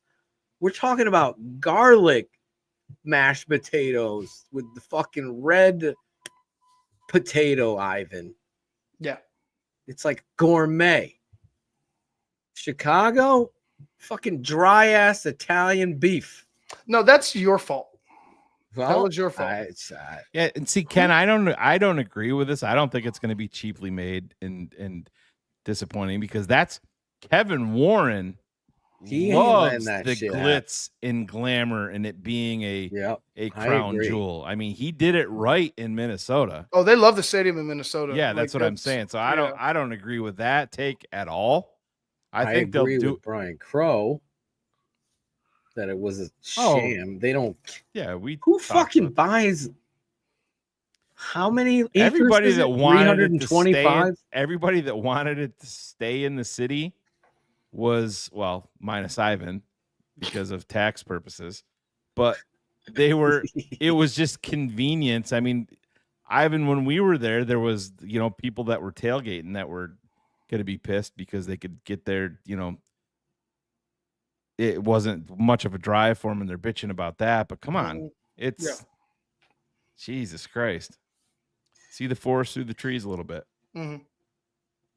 No, I agree. I just want whatever they do out there, just make sure that you have obviously the central location for transportation, which is the train. They're going to want that to be a big hub. So expect the trains to be, I would say, upgraded, or that at least that station to be upgraded. Just make the amenities, and if there is no parking, make it as easy as you can for the fans to get around your little paradise and get in and out of the stadium. That's what that's the shit that you should worry about right there is the logistics of it.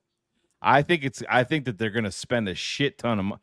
Listen, it's going to be a shit ton of money no matter what, just because the prices of everything. But like Ivan's saying, the parking, are they going to fuck this up with the tailgating for the fans? Because they fucked up training camp for the fans. Tailgating will be 4 miles away from the stadium. Don't forget, you had the number 1 pick in the fucking draft. You had 2 top 10 picks last year.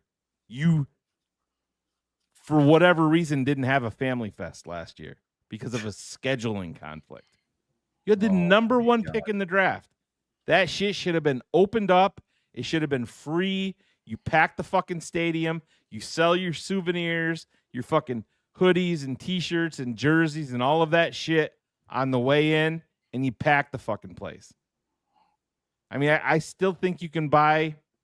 I think that there's still a shitload of Family Fest tickets available, and that they're $10 a pop. When is the Family Fest? Was it the 14th or something like that?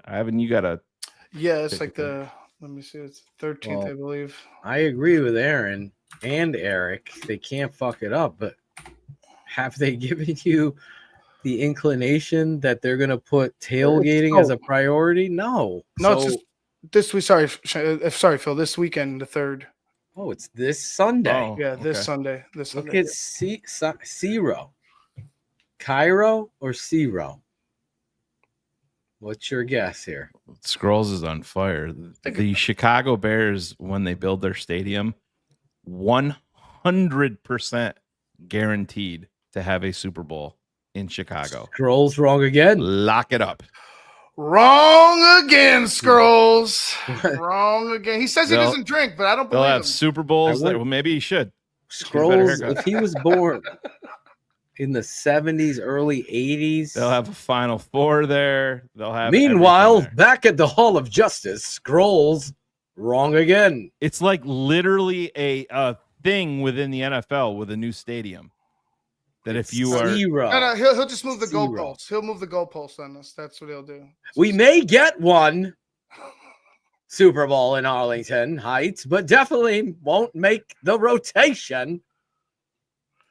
Wrong again. I'm telling you, It's HL. He's fucking not Chicago. Yeah, he's like Chicago, bro. He's I'm sitting telling on you, this ain't Detroit or he's sitting Minnesota. on the couch with his boys. He's like, guys, watch I'm watch these how many comments I can get put up there tonight. You know my mama calls me dumb. I'm gonna prove her right tonight. Angelo's like, who's this dumbass Scrolls? He's an idiot. Yeah, imagine thinking that Chicago will be taken out of the rotation. Will be taken out of the fucking rotation for the fucking Super Bowl. It's Chicago. Yes, I understand it's Arlington Heights. It's still Chicago. Yeah, called they'll the Greater be there. Chicagoland area. There you go. And when you combat with, we'll look at New York. New York, last I checked, isn't dome. Right. That's the difference. That's the difference. It's the reality of Chicago, the second city. That's going to be an easy layup. Noise ordinances. Scrolls. God. You're actually dumb. The Taylor Swift concert going on over there or something. Scrolls, tweet that out, and then I'll put you on the dumbest tweets when we start it back up. First one. Bringing back the dumbest tweets. We might bring it to the dumbest comments of last week's show. Guys, we just built a $5 billion stadium, and the noise ordinances are going to prevent us from. I'm telling you, those fireworks. Why do they keep turning on? Hey, Jerry. Yeah, Marge. What's going on with all the noise down the road at the stadium? Well, the Bears are playing, honey. Tell him to turn it down. Tell him to turn it down, will you? Tell Scrolls, turn it. Put the batteries back in the room. Breaking news. The Tape Never Lies Network. Breaking news. We actually have some major breaking news here. This just in. Yes, to the TTNL Virginia network. McCaskey rolled over in graves, and she even said that Scrolls is a fucking moron. Her words exactly. George Scrolls McCaskey. Damn you, noise. Ivan, can you go make a t-shirt right now that says damn you, noise ordinances? Noise ordinance. I put the stadium. Everybody's being X across it. rerouted. No parking. It's too loud. Trains are going the different directions. That place too used to loud. host a fucking race track, bro. Like, Oh horses were running. Yeah. People were cheering. This is the guy's best comment ever. Seabiscuit ran there. Well, we have a few 100,000 people that want to come and spend about a week spending most of their time eating and drinking. Nah, it's going to be too loud. Oh. She's pissed off. She's pissed.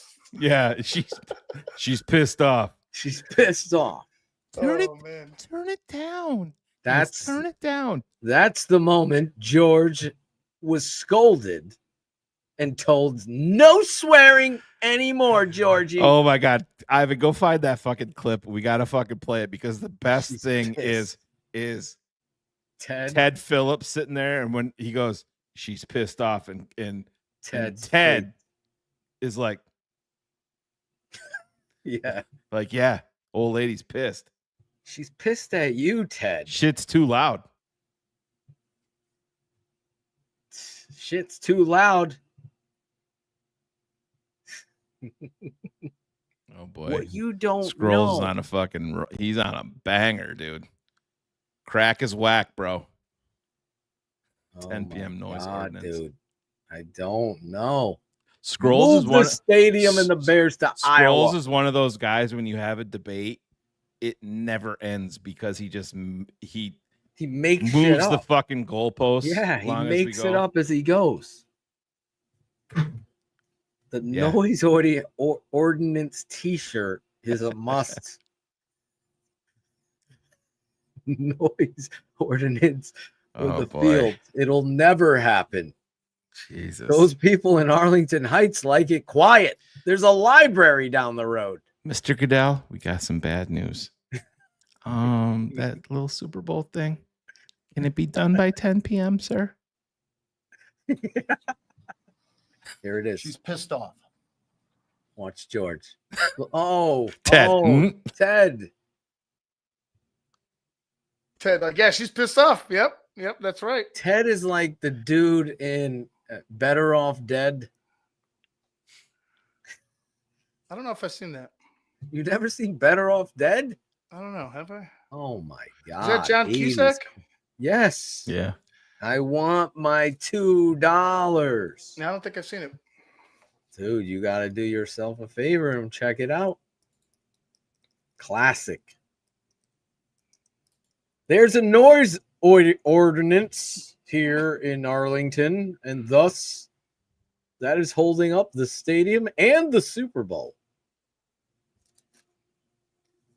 I gotta watch Spaceballs. I fell asleep right after the whole assholes thing, which was funny, which is good.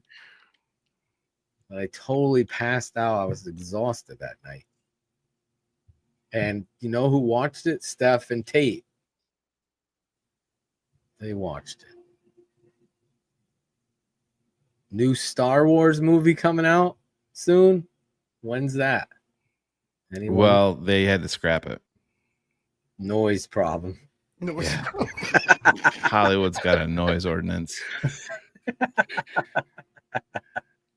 The best fucking part, Scrolls, like I said, he's sitting there drinking his fucking Pabst Blue Ribbon with his boys, puffing his fucking chest down. He's like, watch this shit. They don't know what I know. I just Googled the fucking noise ordinance for Arlington Heights. They're fucked. They are so these fucking meatballs don't know. Yeah. God. Did you see Happy Gilmore too? I did. No, I did not. I loved it. Yeah. I watched it with my dad. and Jordan the kids. Schultz didn't. He said it was the worst movie he's ever Oh my witnessed. God, I And he had couldn't- so much He had fun. to turn it. Yeah, I thought it was hilarious. Just The- listen, the watching only my thing that- dad laugh at it is so great. The only thing was There's some cheesy parts at the but end, that's it. the golf shit at the end was a little hokey. I mean, I think they could have went in a different direction there with how it was set up at the end. You know what I mean? For the Yeah, I other don't wanna league. spoil it. But yeah, that's. Yeah, that was. Were you shocked in the I first? think it was purposefully were so you cheesy. shocked with the Mother's Day tournament and how that unfolded? Yeah. I forgot she was the wife actress. Scrolls. We didn't say we're smarter. We're saying we're smarter than you.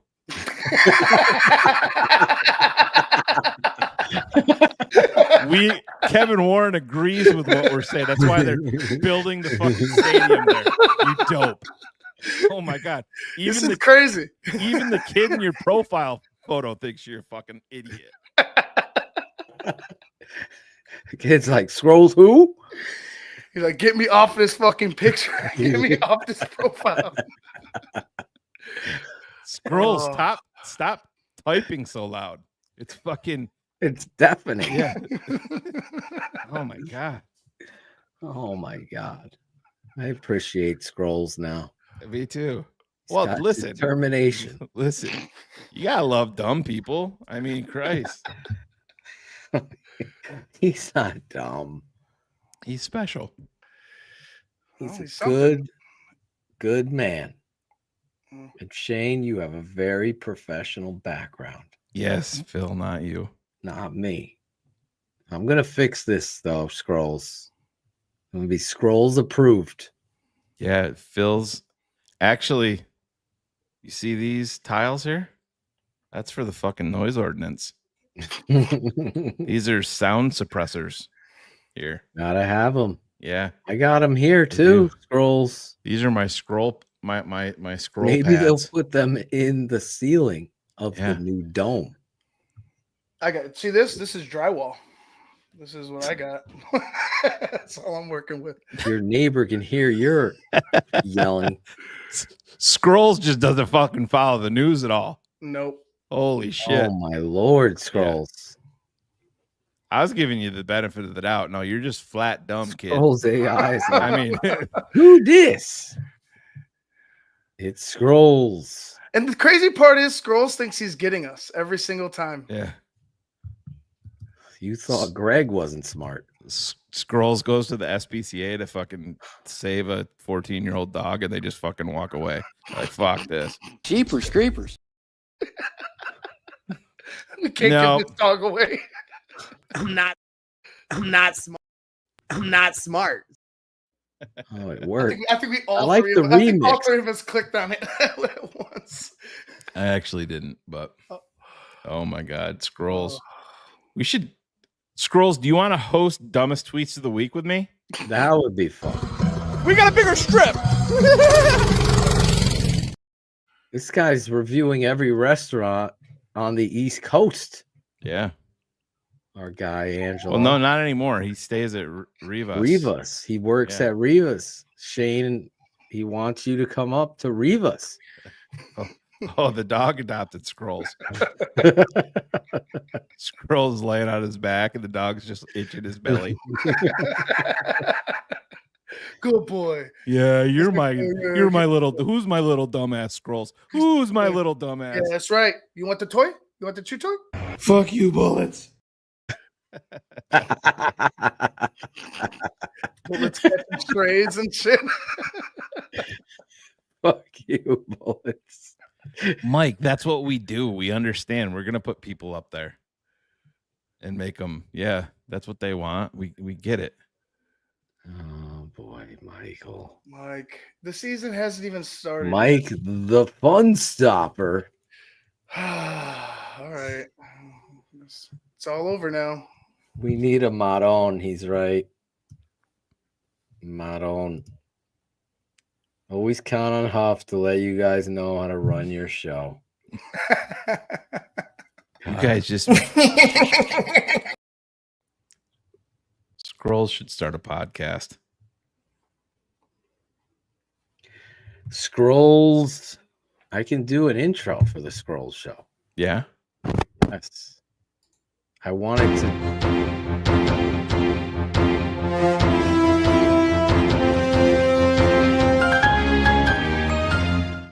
The perfect intro. Yeah. It No is. one cares. So you should Scrolls intro should be in mute, though. Yeah. No Oh, yeah, sound. it's too loud. Yeah. It's too loud. Oh shit. So let me Yes. ask you this. So it's 10:30 before we bounce out of here.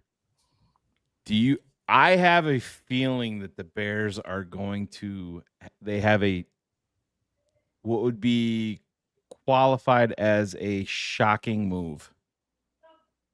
You have one. You're predicting that the Bears have one up their sleeve. Yeah.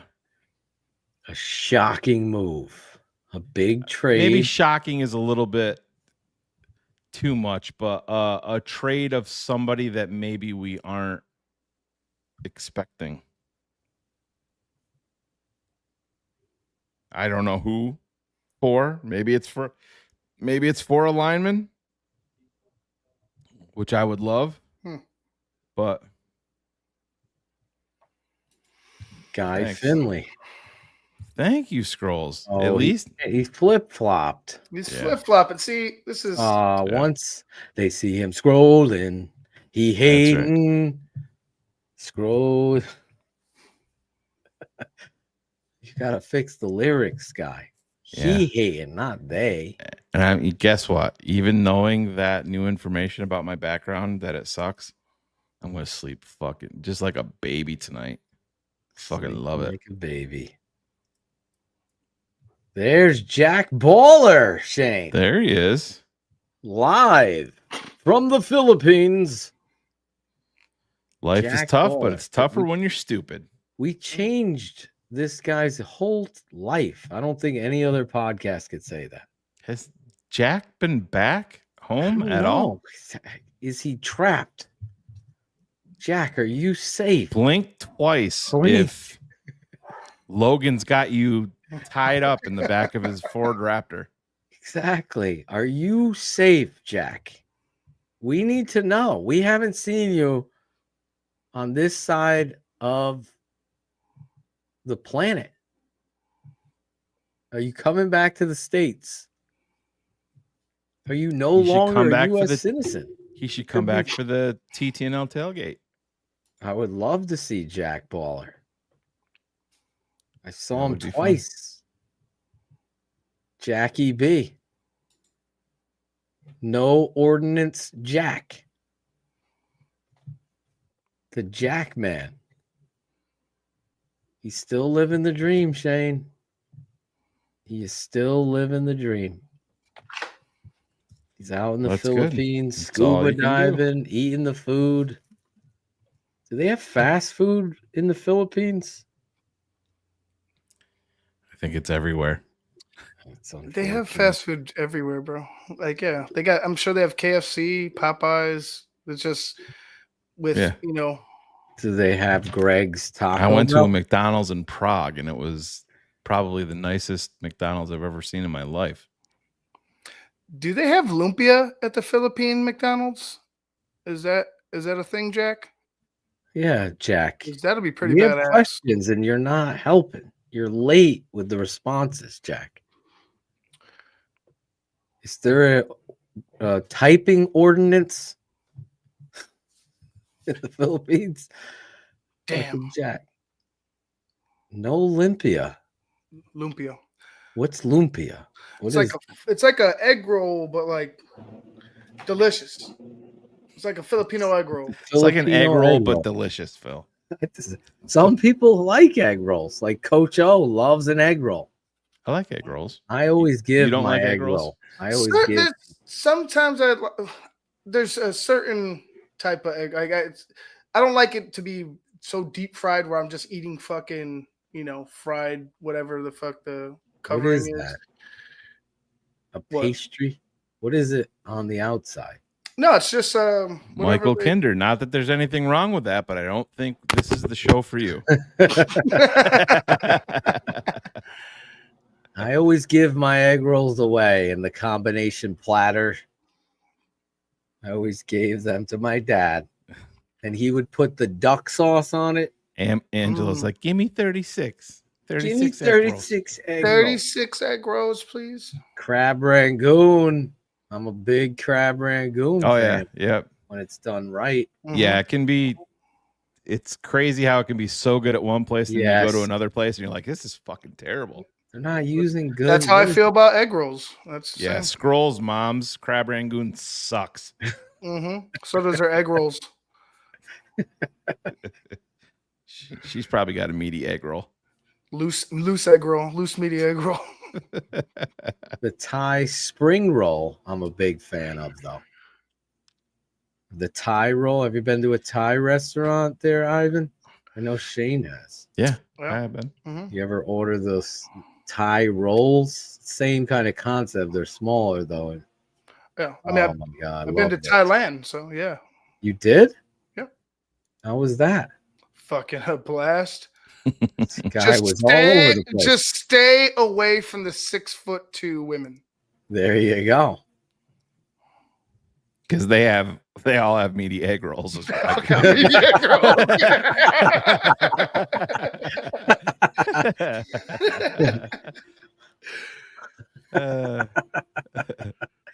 Oh my god.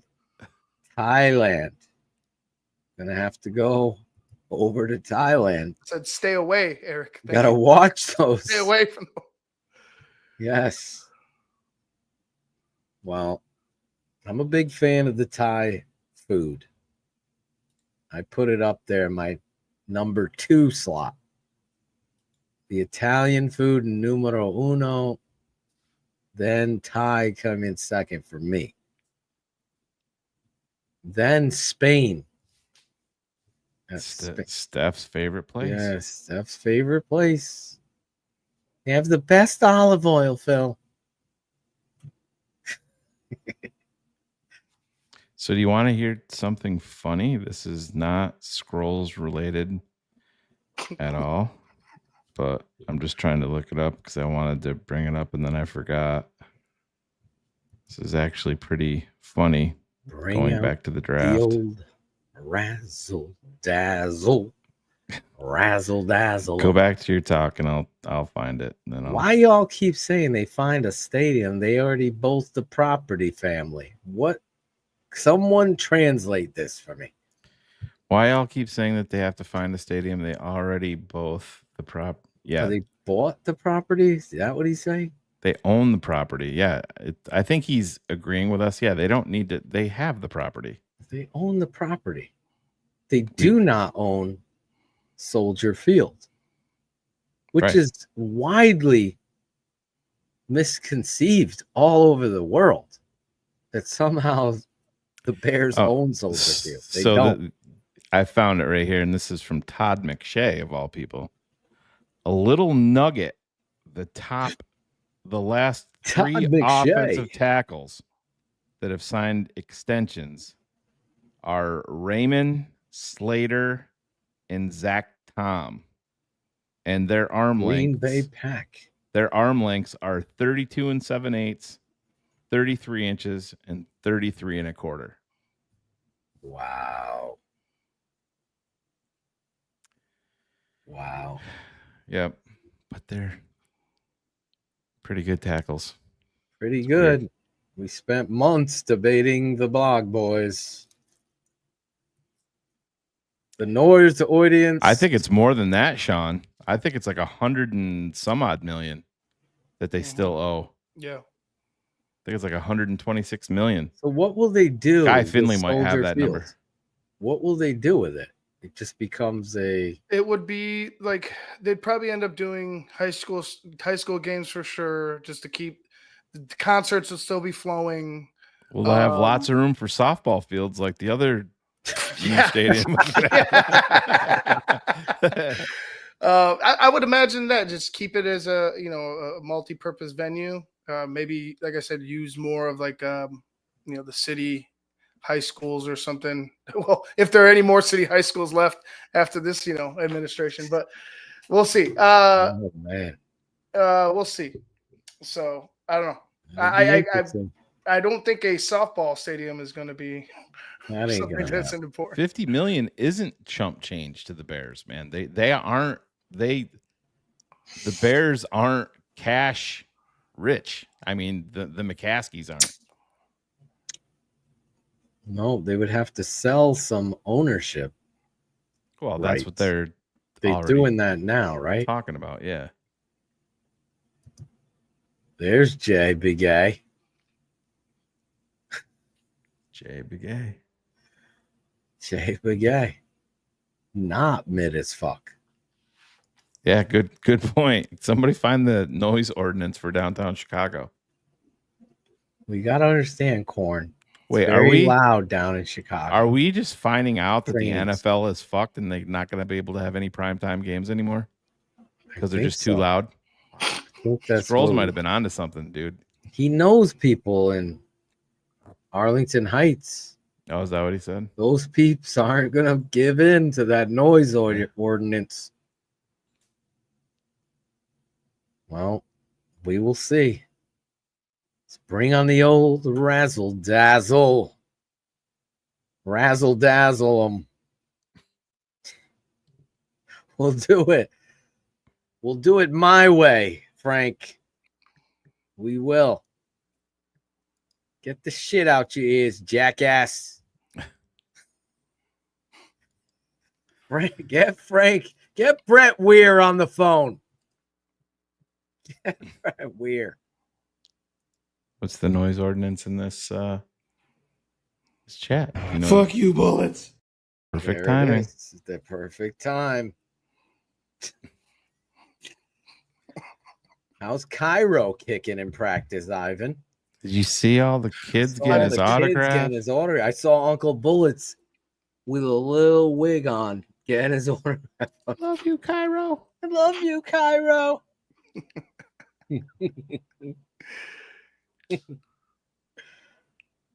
Is the other kid kicking? Is there any camp kick updates nobody saw? What's the other kid from Michigan State? Kim? Yeah, I don't think Cairo's in any sort of Not any danger. trouble? I would be shocked. Kim could hit from 60, Shane. Yeah, I know. Got a Cool. strong leg, bro. Yeah. That would be good. Interesting. Yeah. Well, with that being said, Sunday, family day for the Chicago Bears. Yeah. Ivan, you going? Yep. The Vargases go. will be there. The Karstensons will be there. Ivan's gonna One row. I live think they're- stream it. Fuck it. I think they're one row apart. I think the Karstensons are sitting behind the Vargases.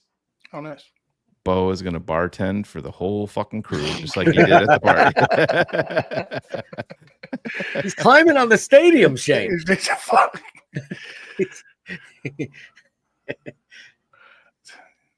There's a lot of noise. A lot of noise. A lot of noise. It's just fucking Bo hitting the fucking top of the dome. Oh man, great. Kodiak Black. I guess it's a good thing that they have a roof on the new Imagine stadium if we that's didn't going have in that Arlington Heights, and that's where it is going. So Scrolls never. did any of the Michelle horse comes in and puts it to bed? Did any of the horse races to bed. ever take place at night, Ivan? No, it was always early in the morning, about midday, and that was it. They stopped by 5 o'clock because of the Probably noise because that ordinance. fucking ordinance. Yeah, you Yeah, know how loud noise those horses ordinance. can get. Started at 9. Holy fuck! Telling you. You better keep it down out there, tailgaters. God damn. No charcoal in them lots. Yeah, and imagine the giant spotlights, the stadium lights that are going on. You know what I mean? Like, Oh my Yeah, God. is there a Those visual parking lot ordinance? Yeah. lights. Poor Scrolls. Something tells me that Scrolls wants it to stay in the city.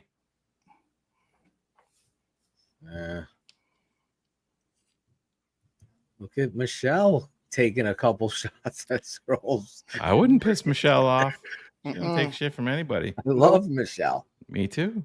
Dropping that's a body blow Yep. on Scrolls. Still rooting for Justin. Something tells me that Michelle's got a noise ordinance at her house. She fully enforces it. Yes, 10 o'clock. Shut it down. Shut it down. Don't make me repeat myself.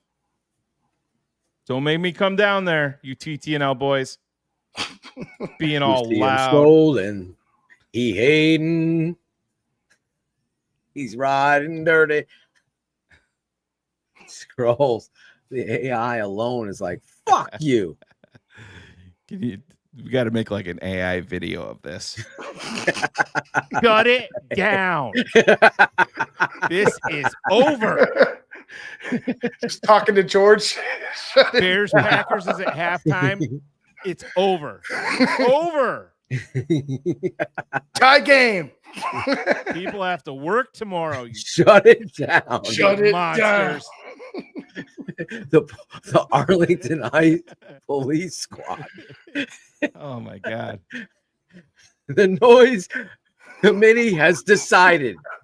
Tom, Jerry, Jesus. Dick, and Patrick. All those years Gandia was doing his podcast and cheers, man. Fuck it. That's past 10 o'clock. He was in Turn violation. it down.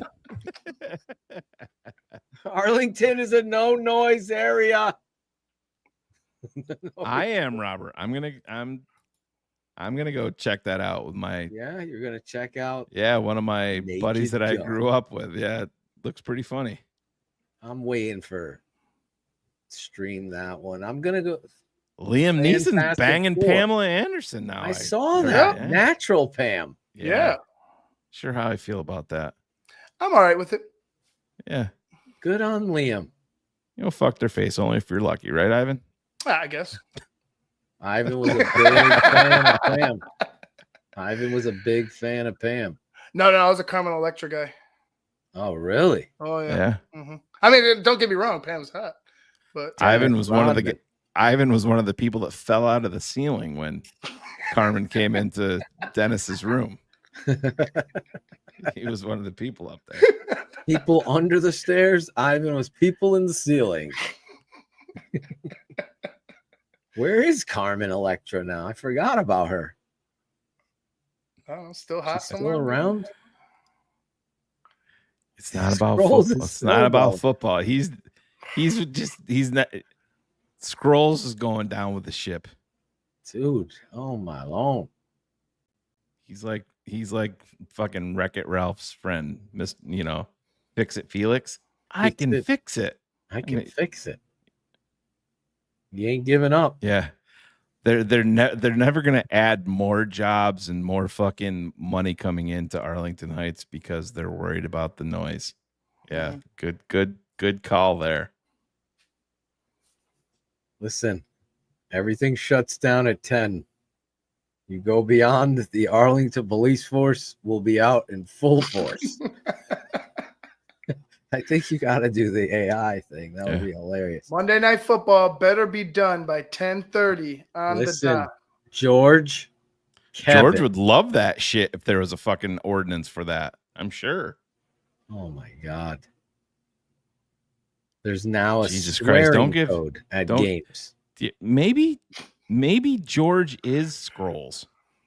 Possibly. That's what Mike Huff said.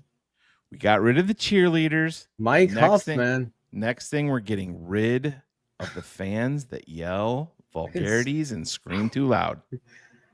It's like Frank Scrolls. It's like a fucking Lieutenant Frank Scrolls. Arlington Police Squad. Ivan, print him up a shirt. Chat. You in a shirt. This is great. That's great. Yeah. Oh, I can just hear it now. Oh my God. Lieutenant Frank Scrolls, Arlington Police Squad, noise enforcer. Dun, dun, dun, dun. Meanwhile, back at Arlington Police. Scrolls, baby. It's 9:57. You better come home. I'm all on it, honey. I'm all on it. This game is going to be a wrap, and so is the noise. Us Arlington Heights folks have to sleep. Quiet, please. Oh my We're God. delivering the mail. Imagine the first fucking concert at the new football field when they book Beyonce and Taylor Swift on back-to-back weeks, and they have to just say, ladies, it's just gonna be too loud. Gotta end it at 9. Yep. 9:15. You're pushing it, girls. Mm-hmm. Welcome to the new field. It's a library. Yeah. Quiet, please. The game is starting. Yes. Lieutenant Frank Scrolls here. Oh my God. Quiet down. These are the same Bears fans cheering louder on third down. Jay Cutler's. Yeah. That was Scrolls. It was. What are we doing? Make some noise, guys. It's 3rd and long for our offense. Get loud, Bears fans. That was Scrolls. Bears fans rise up. Bears fans still do that, which just kills me every time I'm there. Yeah. Oh They my don't understand God. it. Yeah, ASMR football. There you go. Quiet on the set. Caleb Williams is back to pass. And no one could cheer. He goes deep. It's past 9. And the Bears Game's tied. The Bears are going to the Super Bowl. They just beat Green Bay. Get rowdy, Bears fans. Quiet down. You're going to the Super Bowl. Scrolls. This is so fucking lit. You're at one of those quiet parties where everyone has to wear headsets. Yeah. At the game.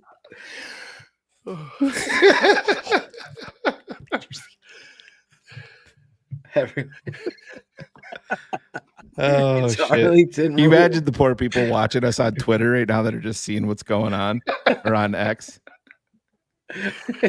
Oh, man. Oh my God. Something tells me this isn't the first time this has happened to Scrolls. I don't know. He came in beating his chest. Scrolls earned this.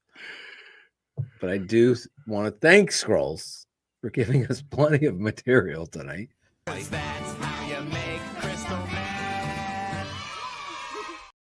I saw this guy today. I was like, are you coming on the show? Guess what his answer was, Shane? No. I'll have to see. His answer was, honestly, I can't tonight. I'm going to be out at the local pool. We're having a s'mores night. What time's that shit get over? Because I mean, s'mores parties can get fucking loud, bro. I know. He's making s'mores for the kids. Jackal is the s'mores chef. Hopefully tonight. they keep it as a reasonable volume from 9 to 11. Yeah. No, definitely. Connecticut, we have no noise ordinance. Not where Jackal lives. I'm excited about JP Richardson. Well, yeah. See what he does. Of course, I'm going to be. Phil likes a Great white hope, baby. wide receiver, white guy. Slot receiver, catching everything, diving. It's my kind of guy. All right. We need a Wes Welker in here. I'm down. I'm hoping. JP, good on you. Was he number Definitely gonna be 26 or interesting. 36 now? Or what's Whatever. his? Yeah, He's I got think an he's 26. ugly ass The number. ugliest fucking number on a receiver ever. 26. I don't think I've ever seen a receiver wear number 26 in my life. Maybe in college at some point. Mhm. I don't even think I've seen that. 26? What number is Burden going to change to? Well, what number does Tyler Scott wear currently? 10? Didn't he have like 7 drops or something? Yeah, I don't know. Oh my God. Imagine that. They won't be able to play the siren horn. It's too loud. We won't even be able to cheer. So it's like, I told Michelle, our league president, I go, I want that siren horn at the stadium, at our stadium. So we're going to get it. not if Scroll has anything to say about it. Scrolls. You don't even need it. Why? They're going to buy the actual horn? Just fucking download the. No, it's sound. like it's an actual thing. You It's a crank, yeah. Yeah, I know, but you can just play it. Just download the air raid. I just Phil like wants that it there. Some kid, some parent is gonna get to pull that thing and there it is. Oh, it died. I'm just doing it to piss off Scrolls and his mama. I don't know why it's not playing. I can't hear it. Oh, you can't? It played, Maybe and it then went. it Maybe it muted went it past out. the I threshold think the noise ordinance is on the show. on the mic. No, I think it's blowing out your mic. Is because it. Oh, maybe. Must be so loud. We did the Tatoshin. Oh. You'll have to download it onto the show for next week. Yeah. We can do that. Scrolls. Well, anyway, we had a good time tonight. A lot obviously hangs in the balance as the Bears move closer to their first television showcase of the Chicago. When do they play, Shane? Next week, right? Yeah. Next Thursday night, is it? Or is it Friday? No, because the Sunday Fan Fest. It's 2 weeks, right? Is it 2 weeks? Or the 8th is the first joint practice. Preseason. And then they play the 9th. 10. Yeah. So the 10. Okay. Yeah. It's next week. No? Am I doing my... Is my noise ordinance correct? Yes. It's next Sunday. Ironically, Rick, you're actually correct. It's actually not ironically. You're absolutely correct. That's the same name. Wow. Kind of weird. Well, love, peace, and chicken grease to Kane Stewart. I appreciate that. Scrolls must be Nomad's burner account, says Sid. Sounds about right, Sid. Sid Luckman checking in. We'll be back next week, Monday night after dark, CHGO. We will be there. Keeping it 100. Shane, anything else? I don't think so. I think we've said it all, Phil. Maron is right. Madon is right. You gotta do. Then let me do what I had to do. That is right, Angelo. You gotta do what you gotta do. That being said, let's get on it. Shane, are you ready to bounce tonight? Or are you working on something? Yeah, I was trying to make something happen, but I don't know if it's gonna. Is it gonna work? No. Duval. I don't think so. No. Well, let's be out of here. Let's leave with the words from Adam Rank tonight, Shane, about TTNL. Here is what the Tape Never Lies Network means to me. Now, there's a lot of sites out there, a lot of fan sites and all that stuff, but there are few, if any, that matches the knowledge, the wisdom, and the charisma of the Tape Never Lies Network. It is what I rely upon each and every week to find out what's going on with our Chicago Bears. Listen, I like the Sick podcast. It's fine. Its host is okay. But for me, the money site is the Tape Never Lies Network. Watch it.